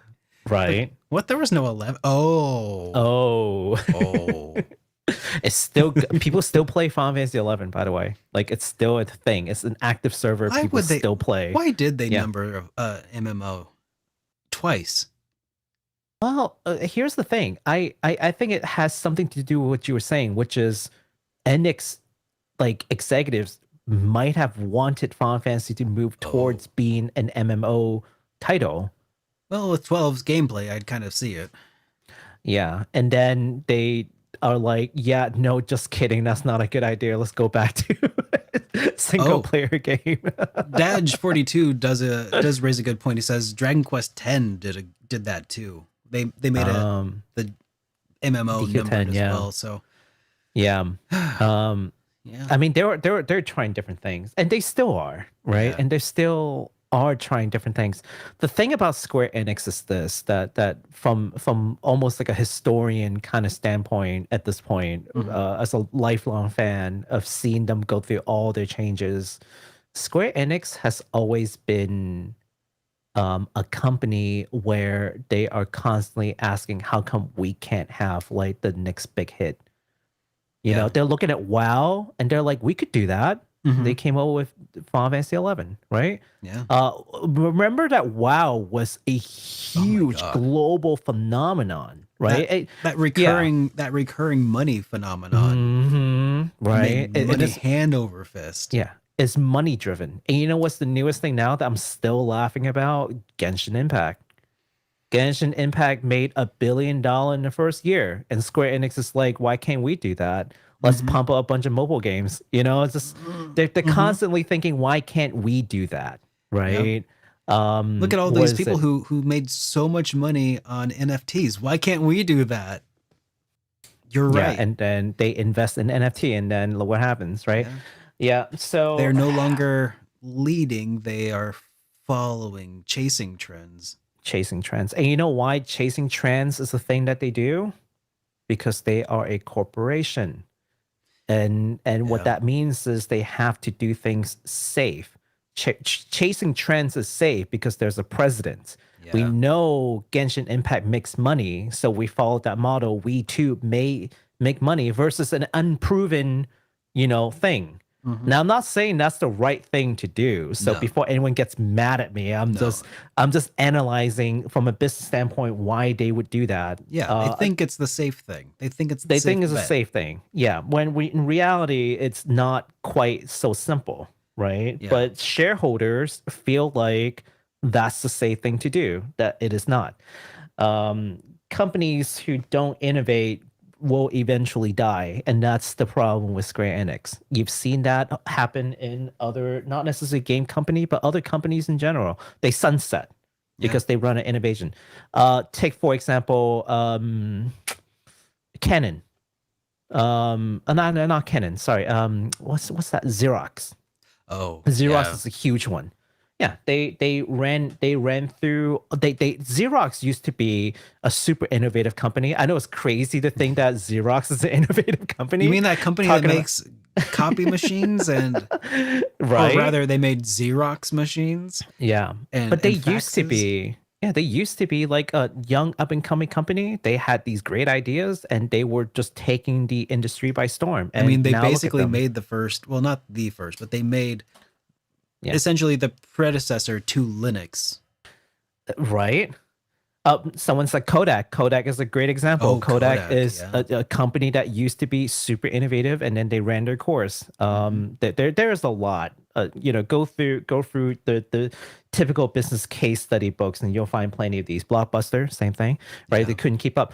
So, but they all trying to chase proven trends because they became this big behemoth of a corporation, and then they have to answer to their stakeholders, and they just the way that they couldn't take risks to be able to. And now there are ways to solve that problem if they're so willing to, but and that's the reason why I respect things like Octopath Traveler. I've always liked Octopath Traveler because they were taking risk.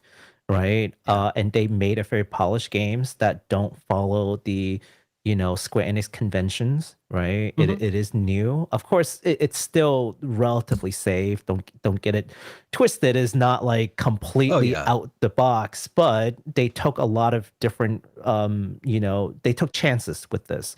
Same thing with Nier Automata. They took chances with Nier Automata. Nier was not a game that was commercially viable. Look at all No. the previous games, Drakengard Drakengard. and Nier. Yep. Yeah, none of them sold well. But then they're like, you know what? Yeah, sure. We'll give some money to Yoko Taro. And guess what? Now they're milking that like every chance they get, right? Pretty So it's much. not They had impossible. that one hit, and now they're making Yeah. mobile games of it in order to. Oh, jeez. Yeah. They're like, more money, please. Yeah. And I get it. I get it. So the way that I kind of squared this away in my head, so to speak, Mhm. is I've said it before, and maybe I should keep saying it and hope that it continues to be true. But it's that Dragon Quest is kind of the game that they keep around to stay traditional. They stick to the basics with it, and they keep Mhm. kind of doing a lot of the same thing over and over. But then Mhm. Final Fantasy, they became the game franchise where they innovate, they change. And Mhm. as a result of the constant change over each iterative release of Mhm. change, it has metamorphed into something completely different from what it started out as. And Mhm. in a way, that's kind of completely on brand for Final Fantasy, which has been, you know, as far as, gosh, when did they first implement like speed based combat changes? Like not necessarily Like ATB, ATB? but like Oh. but like how differences in character speed stats would I affect thought even turn order. the first game had that. I don't know. I have I'm to trying to look it up. I remember. haven't looked it up, but Yeah. then eventually they introduced ATB, and Mhm. then like the active versus weight system and like Chrono Trigger. Well, I guess that wasn't necessarily. I think they had something similar though. No, Chrono Trigger was ATB. Yeah, yeah. The But I mean, base they had the an active base versus weight option. I think other games might have had that too, right? No, weight option only came in later on. Okay. It's a quality of life thing. Mhm. The Yeah. original Chrono Oh, Trigger did was it not? ATB only. Yeah, Oh, the original. Yeah. okay. I think they only implemented that in the DS version, if I Huh. remember correctly. I Yeah, it's a quality of life thing that they added. I wonder if they did that for the PlayStation re-release. They might have done it there too. Might have been that I don't know because I didn't never play the PlayStation, but I'm very confident that in the Mhm. Super Nintendo Chrono Trigger that I played growing up it was just straight ATB. Yeah. I don't think there was weight. Original was had always- weight. It was Oh always no, Final Fantasy though. Alex said original had weight. I guess I just never used The it. original I had could it? I could be Okay. wrong. I guess I just never did use it. Because I didn't have the original cartridge for the longest time. So that's why I'm just like, oh, that's news to me. But that's really cool to know. But essentially, Final Fantasy was the series that was always meant to be kind of changing and testing things, trying to make the better system that was more fully realizing like a certain vision, at least when Sakaguchi was in charge. It was always working toward one end. When Sakaguchi had to leave, that unifying vision behind what Final Fantasy is and is not essentially got handed off to a committee. So it's still changing. You know what's the first time that Final Fantasy deviated truly, I think, was FF8. Hmm. FF8 was the first time it truly deviated. Because if you look at the production schedule of FF7, FF8, FF6, FF7, FF8, like that particular timeline, Sakaguchi was still very much involved in 7, but 8 was already being developed as they were working on it. So it's like a parallel track. Oh, it's just a parallel track, yeah. Sure. So that's why someone else was taking on, like even though Sakaguchi still has input on 8, it was a lot more hands off into the next generation of like developers and directors. It became right? the black sheep for, I mean, back when that was the black sheep. Yeah, back when that was the black sheep. Yeah. So you would notice that FF8 had like a very different tone than 7. Whatever. And that's the reason for that, right? And then of course, and then Sakaguchi went and did 9, and that was kind of his like final work, if you will, almost. Kind of a send off to all of his previous medieval fantasy settings. Yeah. Yeah, but that's how it worked, and ever since 8, it's been that deviating. Like it's goes back that far where they start making changes. Yeah, I Um, think that the lack of Sakaguchi's involvement really just kind of became a thing, and with somebody else at the helm, like if Yoshi P can mhm. continue making Final Fantasy games, maybe it can reacquire an identity of its own as it proceeds with a new unifying person behind it. But Hmm. but I don't know. So far, it's really just hard to even answer the question what even is a Final Fantasy game at this point. So until you can answer that question, until everybody can answer that question, you're never going to release a game that's going to make people be like, ah, that's a Final Fantasy game. So I set this on stream, and I think I would say here too. Hmm. The problem that the fundamental problem of Final Fantasy is the same problem as a hot dog. Is hot dog a sandwich? Yes or Mm. no? Some people say yes, some people say no. And what was his name? Hot dog? That's Dang just it. that's a type of Who taco. who who's the guy who does like the game theory? MatPat. Matt Pat, yeah, MatPat yeah. went and made like a food theory thing on it. He went to like different groups of people, and he did all kinds of things. How do you define a sandwich? How do you define a hot dog? Whatever. But ultimately it comes down to this. What define a hot dog? If you define a hot dog, I'll tell you if it's if it's a sandwich or not. But first you have to define a hot dog. Yeah. Same thing. I think it was like Gainsbourg, one the Supreme Court judge. He was, she was on, what's his name? One of the late night host guys. Larry King or No, oh, newer. like Comedy Kimmel Central. or Nope, newer. Comedy Central worked Daily with. Show? Colbert No, he Report? was Colbert. Okay. She was talking to Colbert, and Colbert asked final question to Gainsbourg.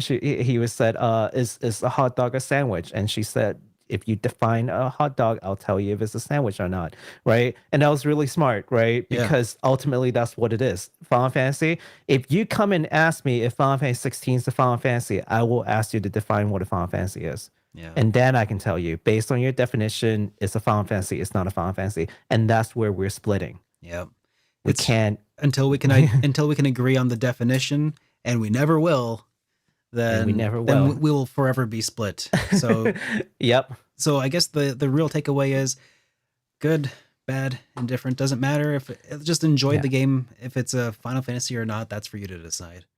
I'm hoping the takeaway for our folks at least is don't get too angry or upset if someone has a different view on it, just because fundamentally again is Oh you yeah. don't have the same definition on Final Fantasy. So it's Instead, not an insult, oh you yeah. know? Instead, it's Yeah. a great opportunity though, if you have a difference of opinion, to be like, how do you define a JRPG? And just find out, or how do you define a Final Fantasy? Like what is important to you, and have a Mhm. discussion about that, because you'll find some really interesting opinions that way.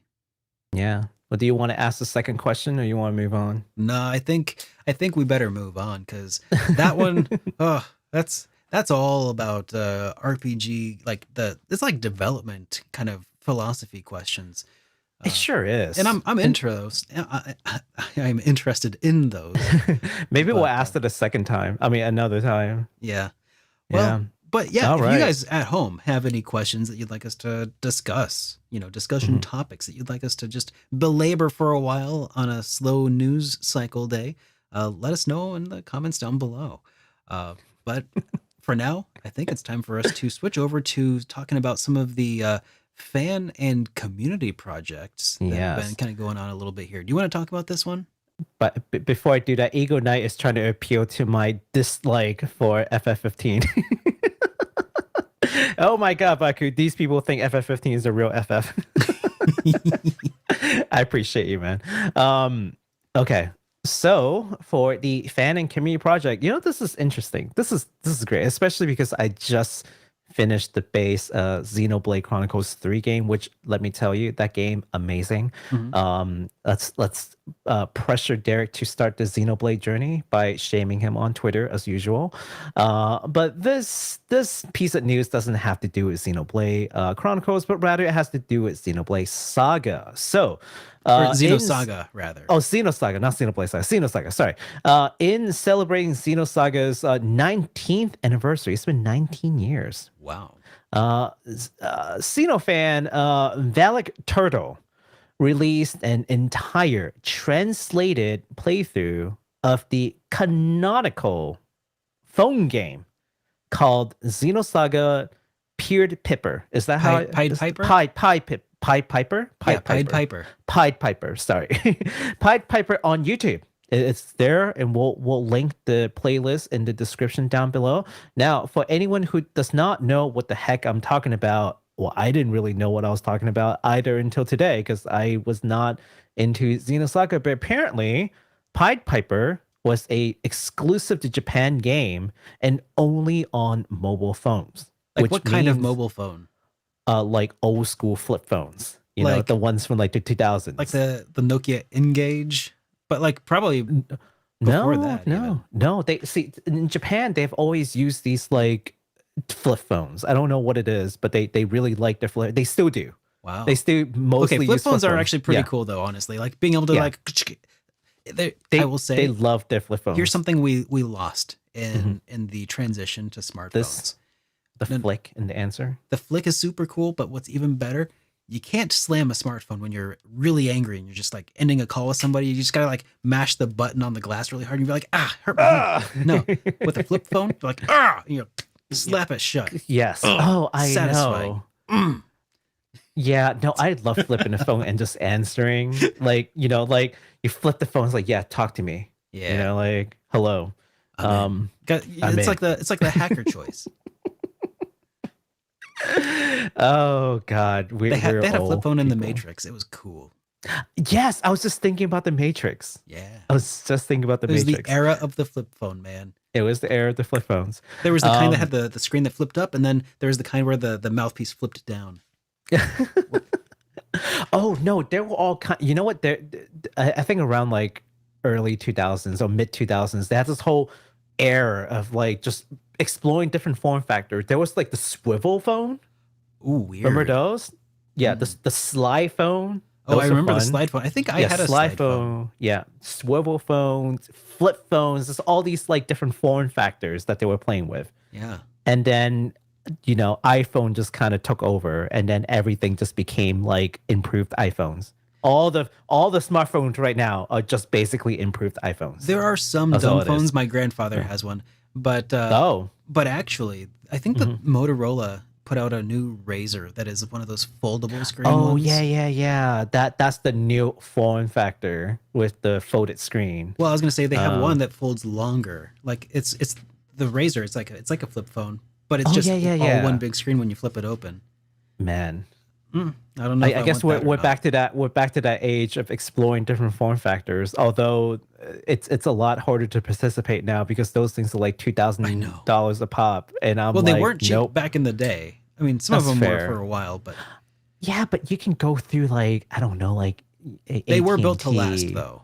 No, see, back then they had better contracts with the phone crew, like. Creators. You sign up and you get a free phone or whatever. Yeah, nowadays that's not really a thing. Yeah, now you just like, we'll just pay it gradually over the course of 17 years. It's a payment plan. Yeah. I'm like, I don't need a payment plan. I need you to give me a free phone. Yeah. that isn't trash. Anyways, go back to Pipe Piper. Okay, so it plays on a smartphone. No, a dumb phone. Yeah. A flip phone. Well, it used to be very smartphones, just 20 years ago. Yeah. So, definitely not easy for Western fans to access, as you can imagine. So, what they had essentially done is do an entire playthrough of this phone game translated, so that fans can better experience this part of the Xenosaga game, which again is canonical to the series. So it's not like some weird offshoot where like none of this matters. Like this takes place before the events of Xenosaga 3, and if you understand this gameplay, Xenosaga 3 makes a lot more sense Huh. than not. Yeah, so that's crazy. And shout out again to Valak Turtle for just doing an amazing service for the fan community. All right. Now the real Yeah. question is, now who's going to put together like some sort of summary video that kind of recaps it all and like makes it like episodic, like just watch it like a movie to get caught up? Sounds like a job for Super Derek. I don't No, know. absolutely not. I refuse. Sounds like a. I refuse. Do we know any like Xenosaga like? Oh, it's not even a Content Xenosaga. It's just creator. such a huge undertaking. I'm sure it would be Oh, way too much yeah. time. Well, Way, they can make it. You know what I was thinking? Yeah, have you ever seen like Dragon Ball Z abridged Oh, or I like love it. Final Fantasy VII abridged? yeah. They should do a Pied Piper abridged, Piper animated. abridged. That'd be pretty Yeah. interesting. I would watch that. I would watch that too. Yeah. Oh, I would watch that. Man, that's fun. So yeah, but we'll link the YouTube playlist in the description, as well as the original tweet from that turtle. So go give them a like, go watch the videos if you're interested in learning more about this chapter of the Xenosaga that's basically been hidden from international views for the longest time. All right. Well, that about does it for all of the fan and community news that we had, but we do have some super chats to talk through. So we tried to handle a lot of those as it came in that were related to the discussion topics that we had, but we also got a resubscription here to the super friends here from Bring Back Fluffy Dogs, who said, "You remembered our anniversary. Thank you for the gift stream. Love you both. HitPoint shirts are fire." Hashtag. I'm glad you like those. Yeah, I love Those them are so great much. shirts. Yeah. And yeah, I mean, also, I got these Hype Responsibly shirts you can get from shop.superdarkrpgs.com if you were so inclined. By the way, the next one we got here was from Poson Theory, who says, and I hope I said that name right, who says, "Topic of the week, let's go." Hey. Yeah, I'm glad that people are excited about that. Hopefully we'll have more, more of these topics of discussion to kind of cover as we have, the dog days of summer continue and there's not as much news as we would prefer. Next up, This is kind of a trial run, right? Yeah. So yeah, I kind of dig it. What did you think today? I thought it was fun. I thought it was a lot of fun too. Yeah. Jarrett says, "Hey, big fan of you guys. Super Derek, could you rank the Trails games that I've played?" That you have played. Ooh, the ones that I've played. Oh dear.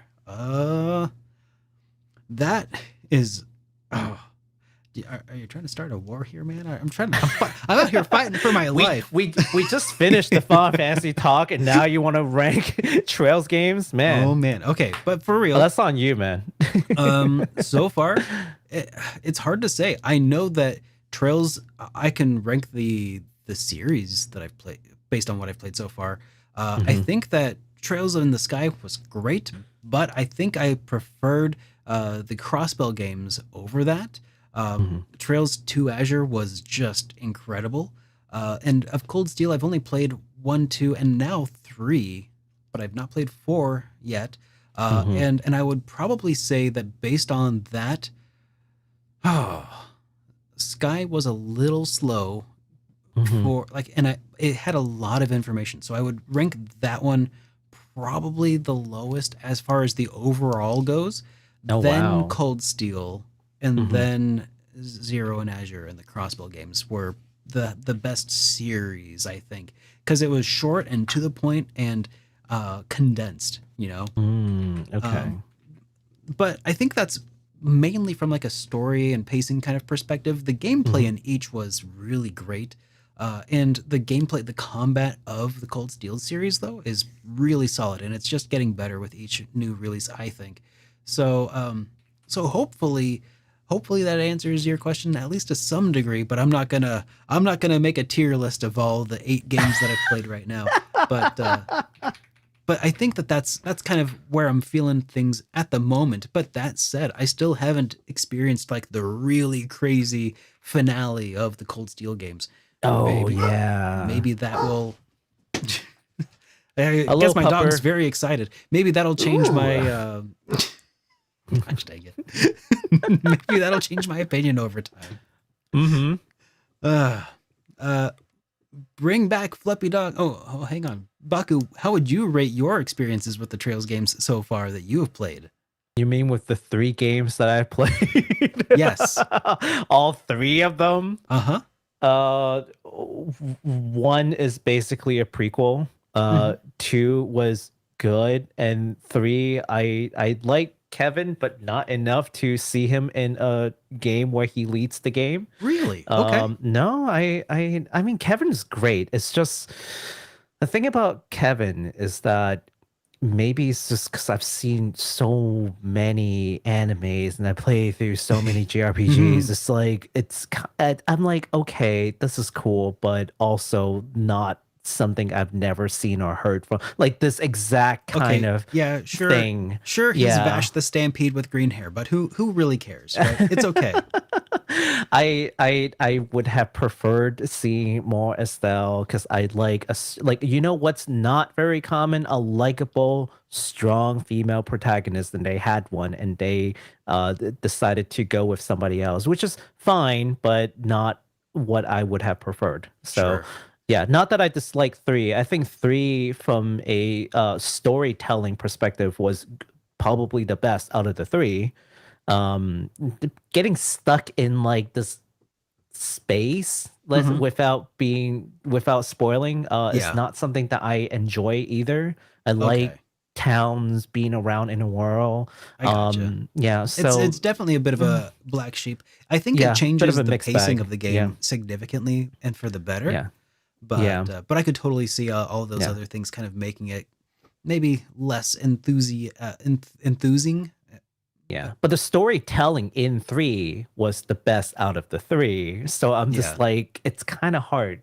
But ultimately, that's all I'm saying is a great story. Would have preferred Estelle as the lead still, but it's what it is, and I still liked it at the end. Okay. Fluffy Dog says, Backlog Battle Episode 1. In diving back into rebuilding my collection, SNES through PS3, the thought of playing all of them is overwhelming, considering the approach by system or genre. Thoughts? Hashtag video game addiction is real. Video game collecting addiction is real. It's true. That's true. Yeah. I'm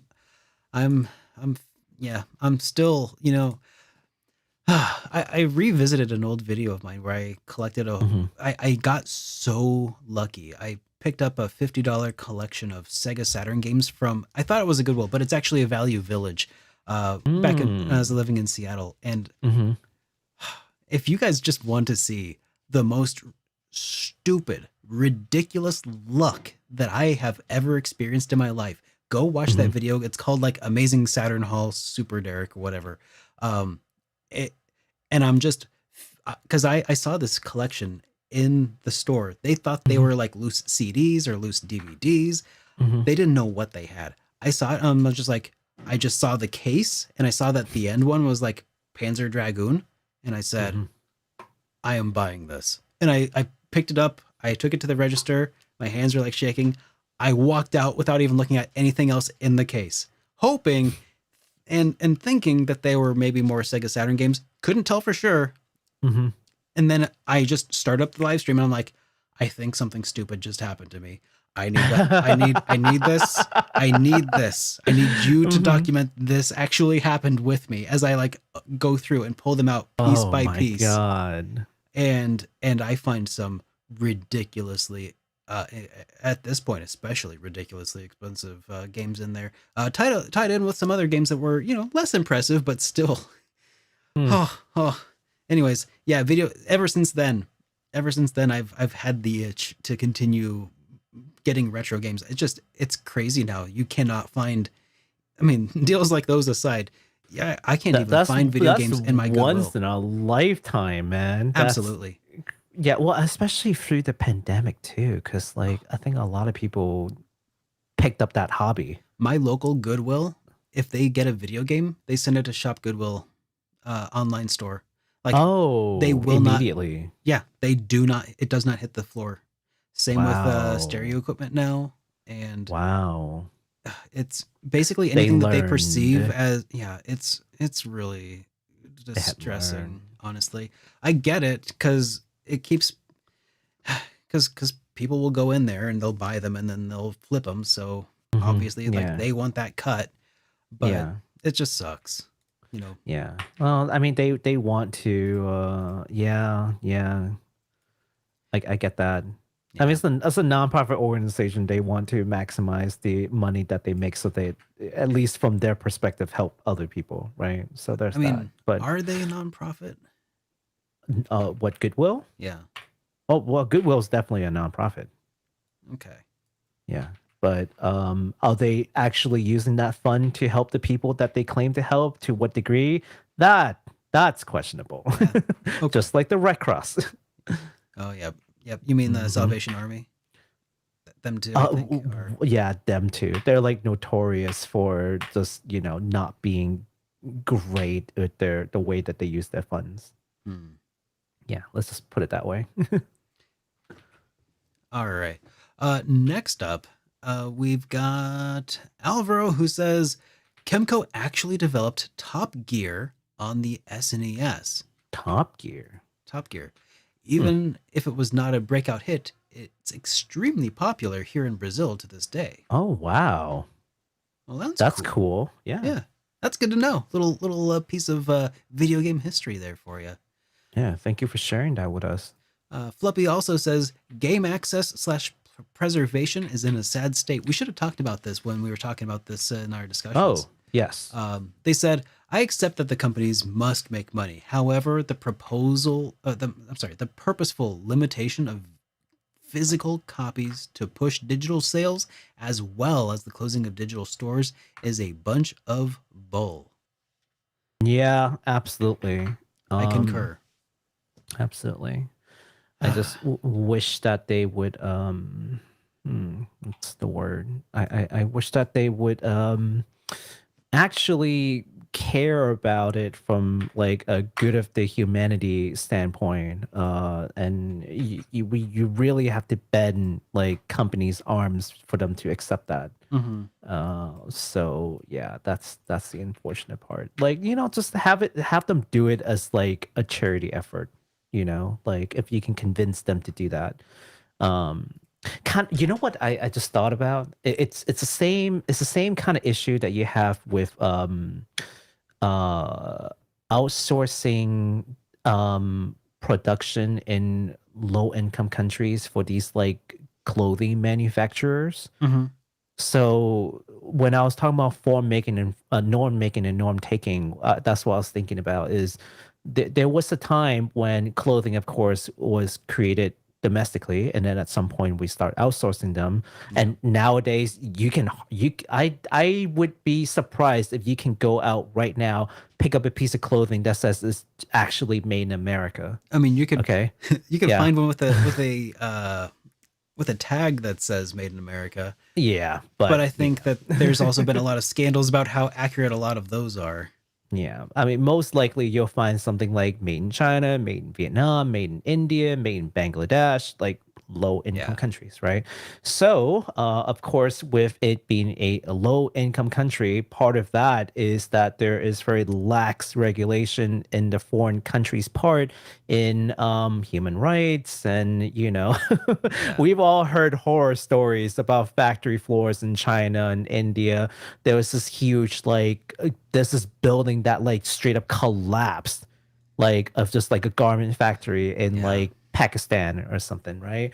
So nowadays you have a lot of these brands who would basically come together to have these like seal of approval of like third party agencies or NGO that would basically enforce these like human rights regulations and working with local government, et cetera, et cetera. Now, to what extent is that successful? I don't know, but if you can turn it into a thing that companies can market, then that gives them the business incentives to, do more of this. So it's just a matter of finding that balance so that we can say, here, this could be a win-win situation, so on and so forth. But again, not really trying to come up with a solution here. Okay, I'm just saying what has happened in other fields and what can we learn from it. It's where I'm trying to drive us to think about as we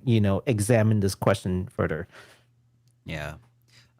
Next up, Fluffy Dogs also mentions here they've been considering getting a modded GBA, Game Boy Advance. It's got like a backlit IPS screen, Ooh, an nice. audio upgrade, rechargeable batteries. Asking if either of us have any experience with this. They say eBay has versus like Handheld Legend, something that plays carts and looks better. Handheld is kind of tricky for me. I don't know. I think that honestly, if I was okay with something that would emulate, I would probably personally get a Vita, like a Vita with like an OLED screen. It's probably the best looking handheld system. It can emulate and play all kinds of games from Game Boy Advance, like really nicely, all the way up to like PlayStation, PSP. It can do a lot. So if you're just looking for that kind of way to play games on the go and have it look nice and like play nice, Vita it's hacked wide open. So is, by the way, also the Nintendo Switch. You can play a lot on the Nintendo Switch. I haven't done that personally, but if you're just looking for a good way to play handhelds in a way that, I mean, if you're looking at modded GBA games, you might not be looking at emulation too much. But if you're looking for a good way to play GBA games without emulating per se, there are also really interesting mods of certain models of DS that have the top removed because they either broke or got cracked or something. They'll remove the top folding portion of the DS, and that leaves you with the bottom portion, which is basically a large Game Boy Advance. And those have some incredible screens on them as well. So that's true. If you are interested, you can usually find those pretty affordably as well. So I don't know if that answers your question about the modded GBAs or not, but there are some really awesome options with nice big screens. But if you really just want that original Game Boy Advance form factor, honestly, I wish I could help you more, but I don't think so. But I think an IPS screen, though, those are usually pretty dang awesome. Yeah, absolutely. And you know what? There are what is it called? There are a lot of these like companies are coming out with like yeah, actual handheld devices that will just be like a straight up emulator. And there are a couple of those. Unfortunately, I have not tried any of those myself, but From what I've seen, are a lot of good them reviews. Some of them are really nice. A lot of them pale in comparison to like actually like from Sony kind of products, which is why I'm still leaning toward either Switch or like a console that's been hacked and modified that way. As just you're gonna have a lot of controller support, a lot of enthusiasts behind it that can make sure that it runs really well. That's kind of why I would lean that way, or toward modding an actual legitimate console, I guess. Yeah, I mean, at least the hardware is good. That's true. Let's try and test it and true. Exactly. Yep. Fluffy Dogs then says 10 was, in their opinion, the last Final Fantasy. I saw that. Yep. And that's a pretty common sentiment, especially among the people who participated in my poll. They then say, I'm not sure what this was in response to, something that you said, I guess. They said, I'm not social, Baku. Oh, I said that people are social animal. Oh. Yeah. Well, I mean, yeah. by and large, we're we're talking about patterns here. It's like, but you're also a fluffy dog, so Yeah. Now I see that you already responded to this one a little bit with Eagle Knight. We don't speak about Final Fantasy 11. Hashtag taboo. look. So, Mhm. oh, I was gonna say, bring back Fluffy Dogs. Then says, bring back Sakaguchi or Mistwalker back to consoles. Thank you in advance, Baku. You are forgiven. Mistwalker. Yeah. You know what? Here's the thing. It's not that we don't want him back in console. He doesn't want to come back to console. I wonder why that is. Well, okay. Do you want to hear the him explanation, or do you Sure. want to? Okay, so the him explanation that came from Sakaguchi was that he didn't feel like consoles were innovative enough as a form of play. Okay. So that's what he said. Okay, so what's the real reason that you were thinking? Oh, I don't have a real reason. I was gonna say, do you want to hear what he said, or actually, I don't know what the alternative would have been. Okay. I don't have a reason as to why he doesn't want to go back to console. Okay. Yeah. Well, that's weird. Because when he made Fantasian, he didn't really use the most innovative platform. I mean, it was an iPad. I feel like Sakaguchi's going through like a hipster phase. Like, oh yeah, and Fantasian is definitely a bit hipster. But dude, I will tell you, it's actually pretty good.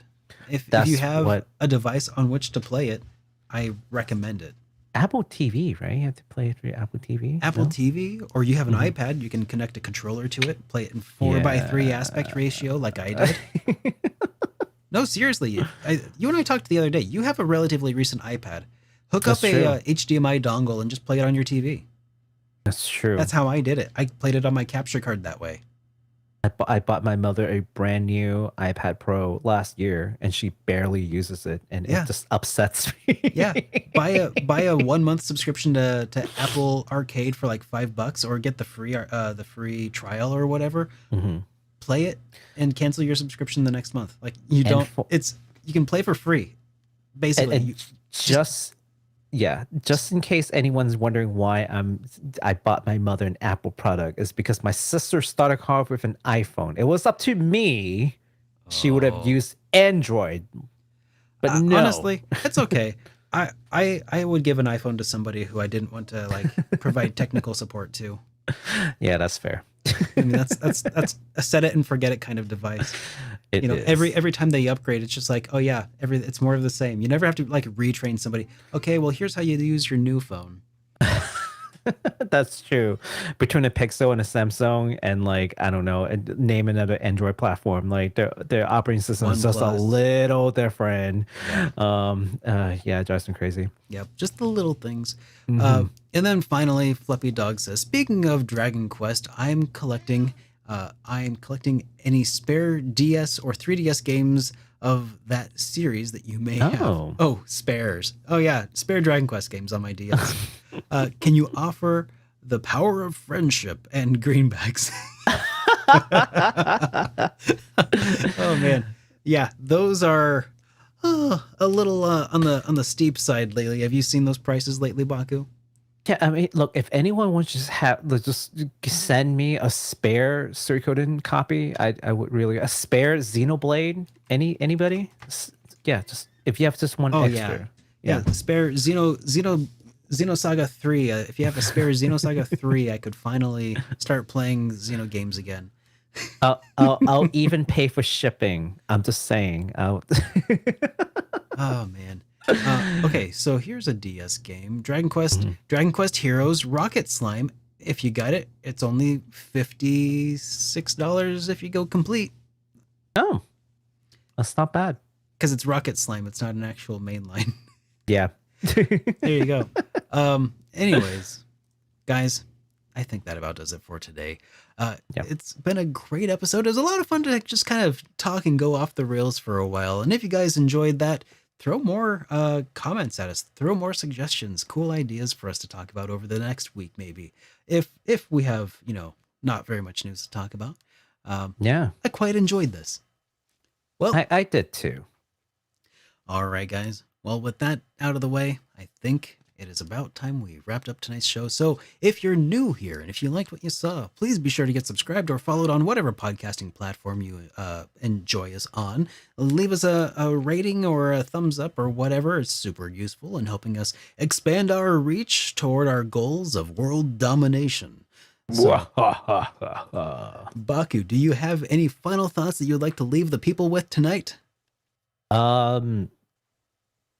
No, actually, I think we're good. We're all right. thought out. All right. We're all talked out. Baku, well, Baku, I hope you feel better in time for our next episode. Thank you. I will try to get better before then. Have a good night, I'm feeling everybody. the cough coming. Take care.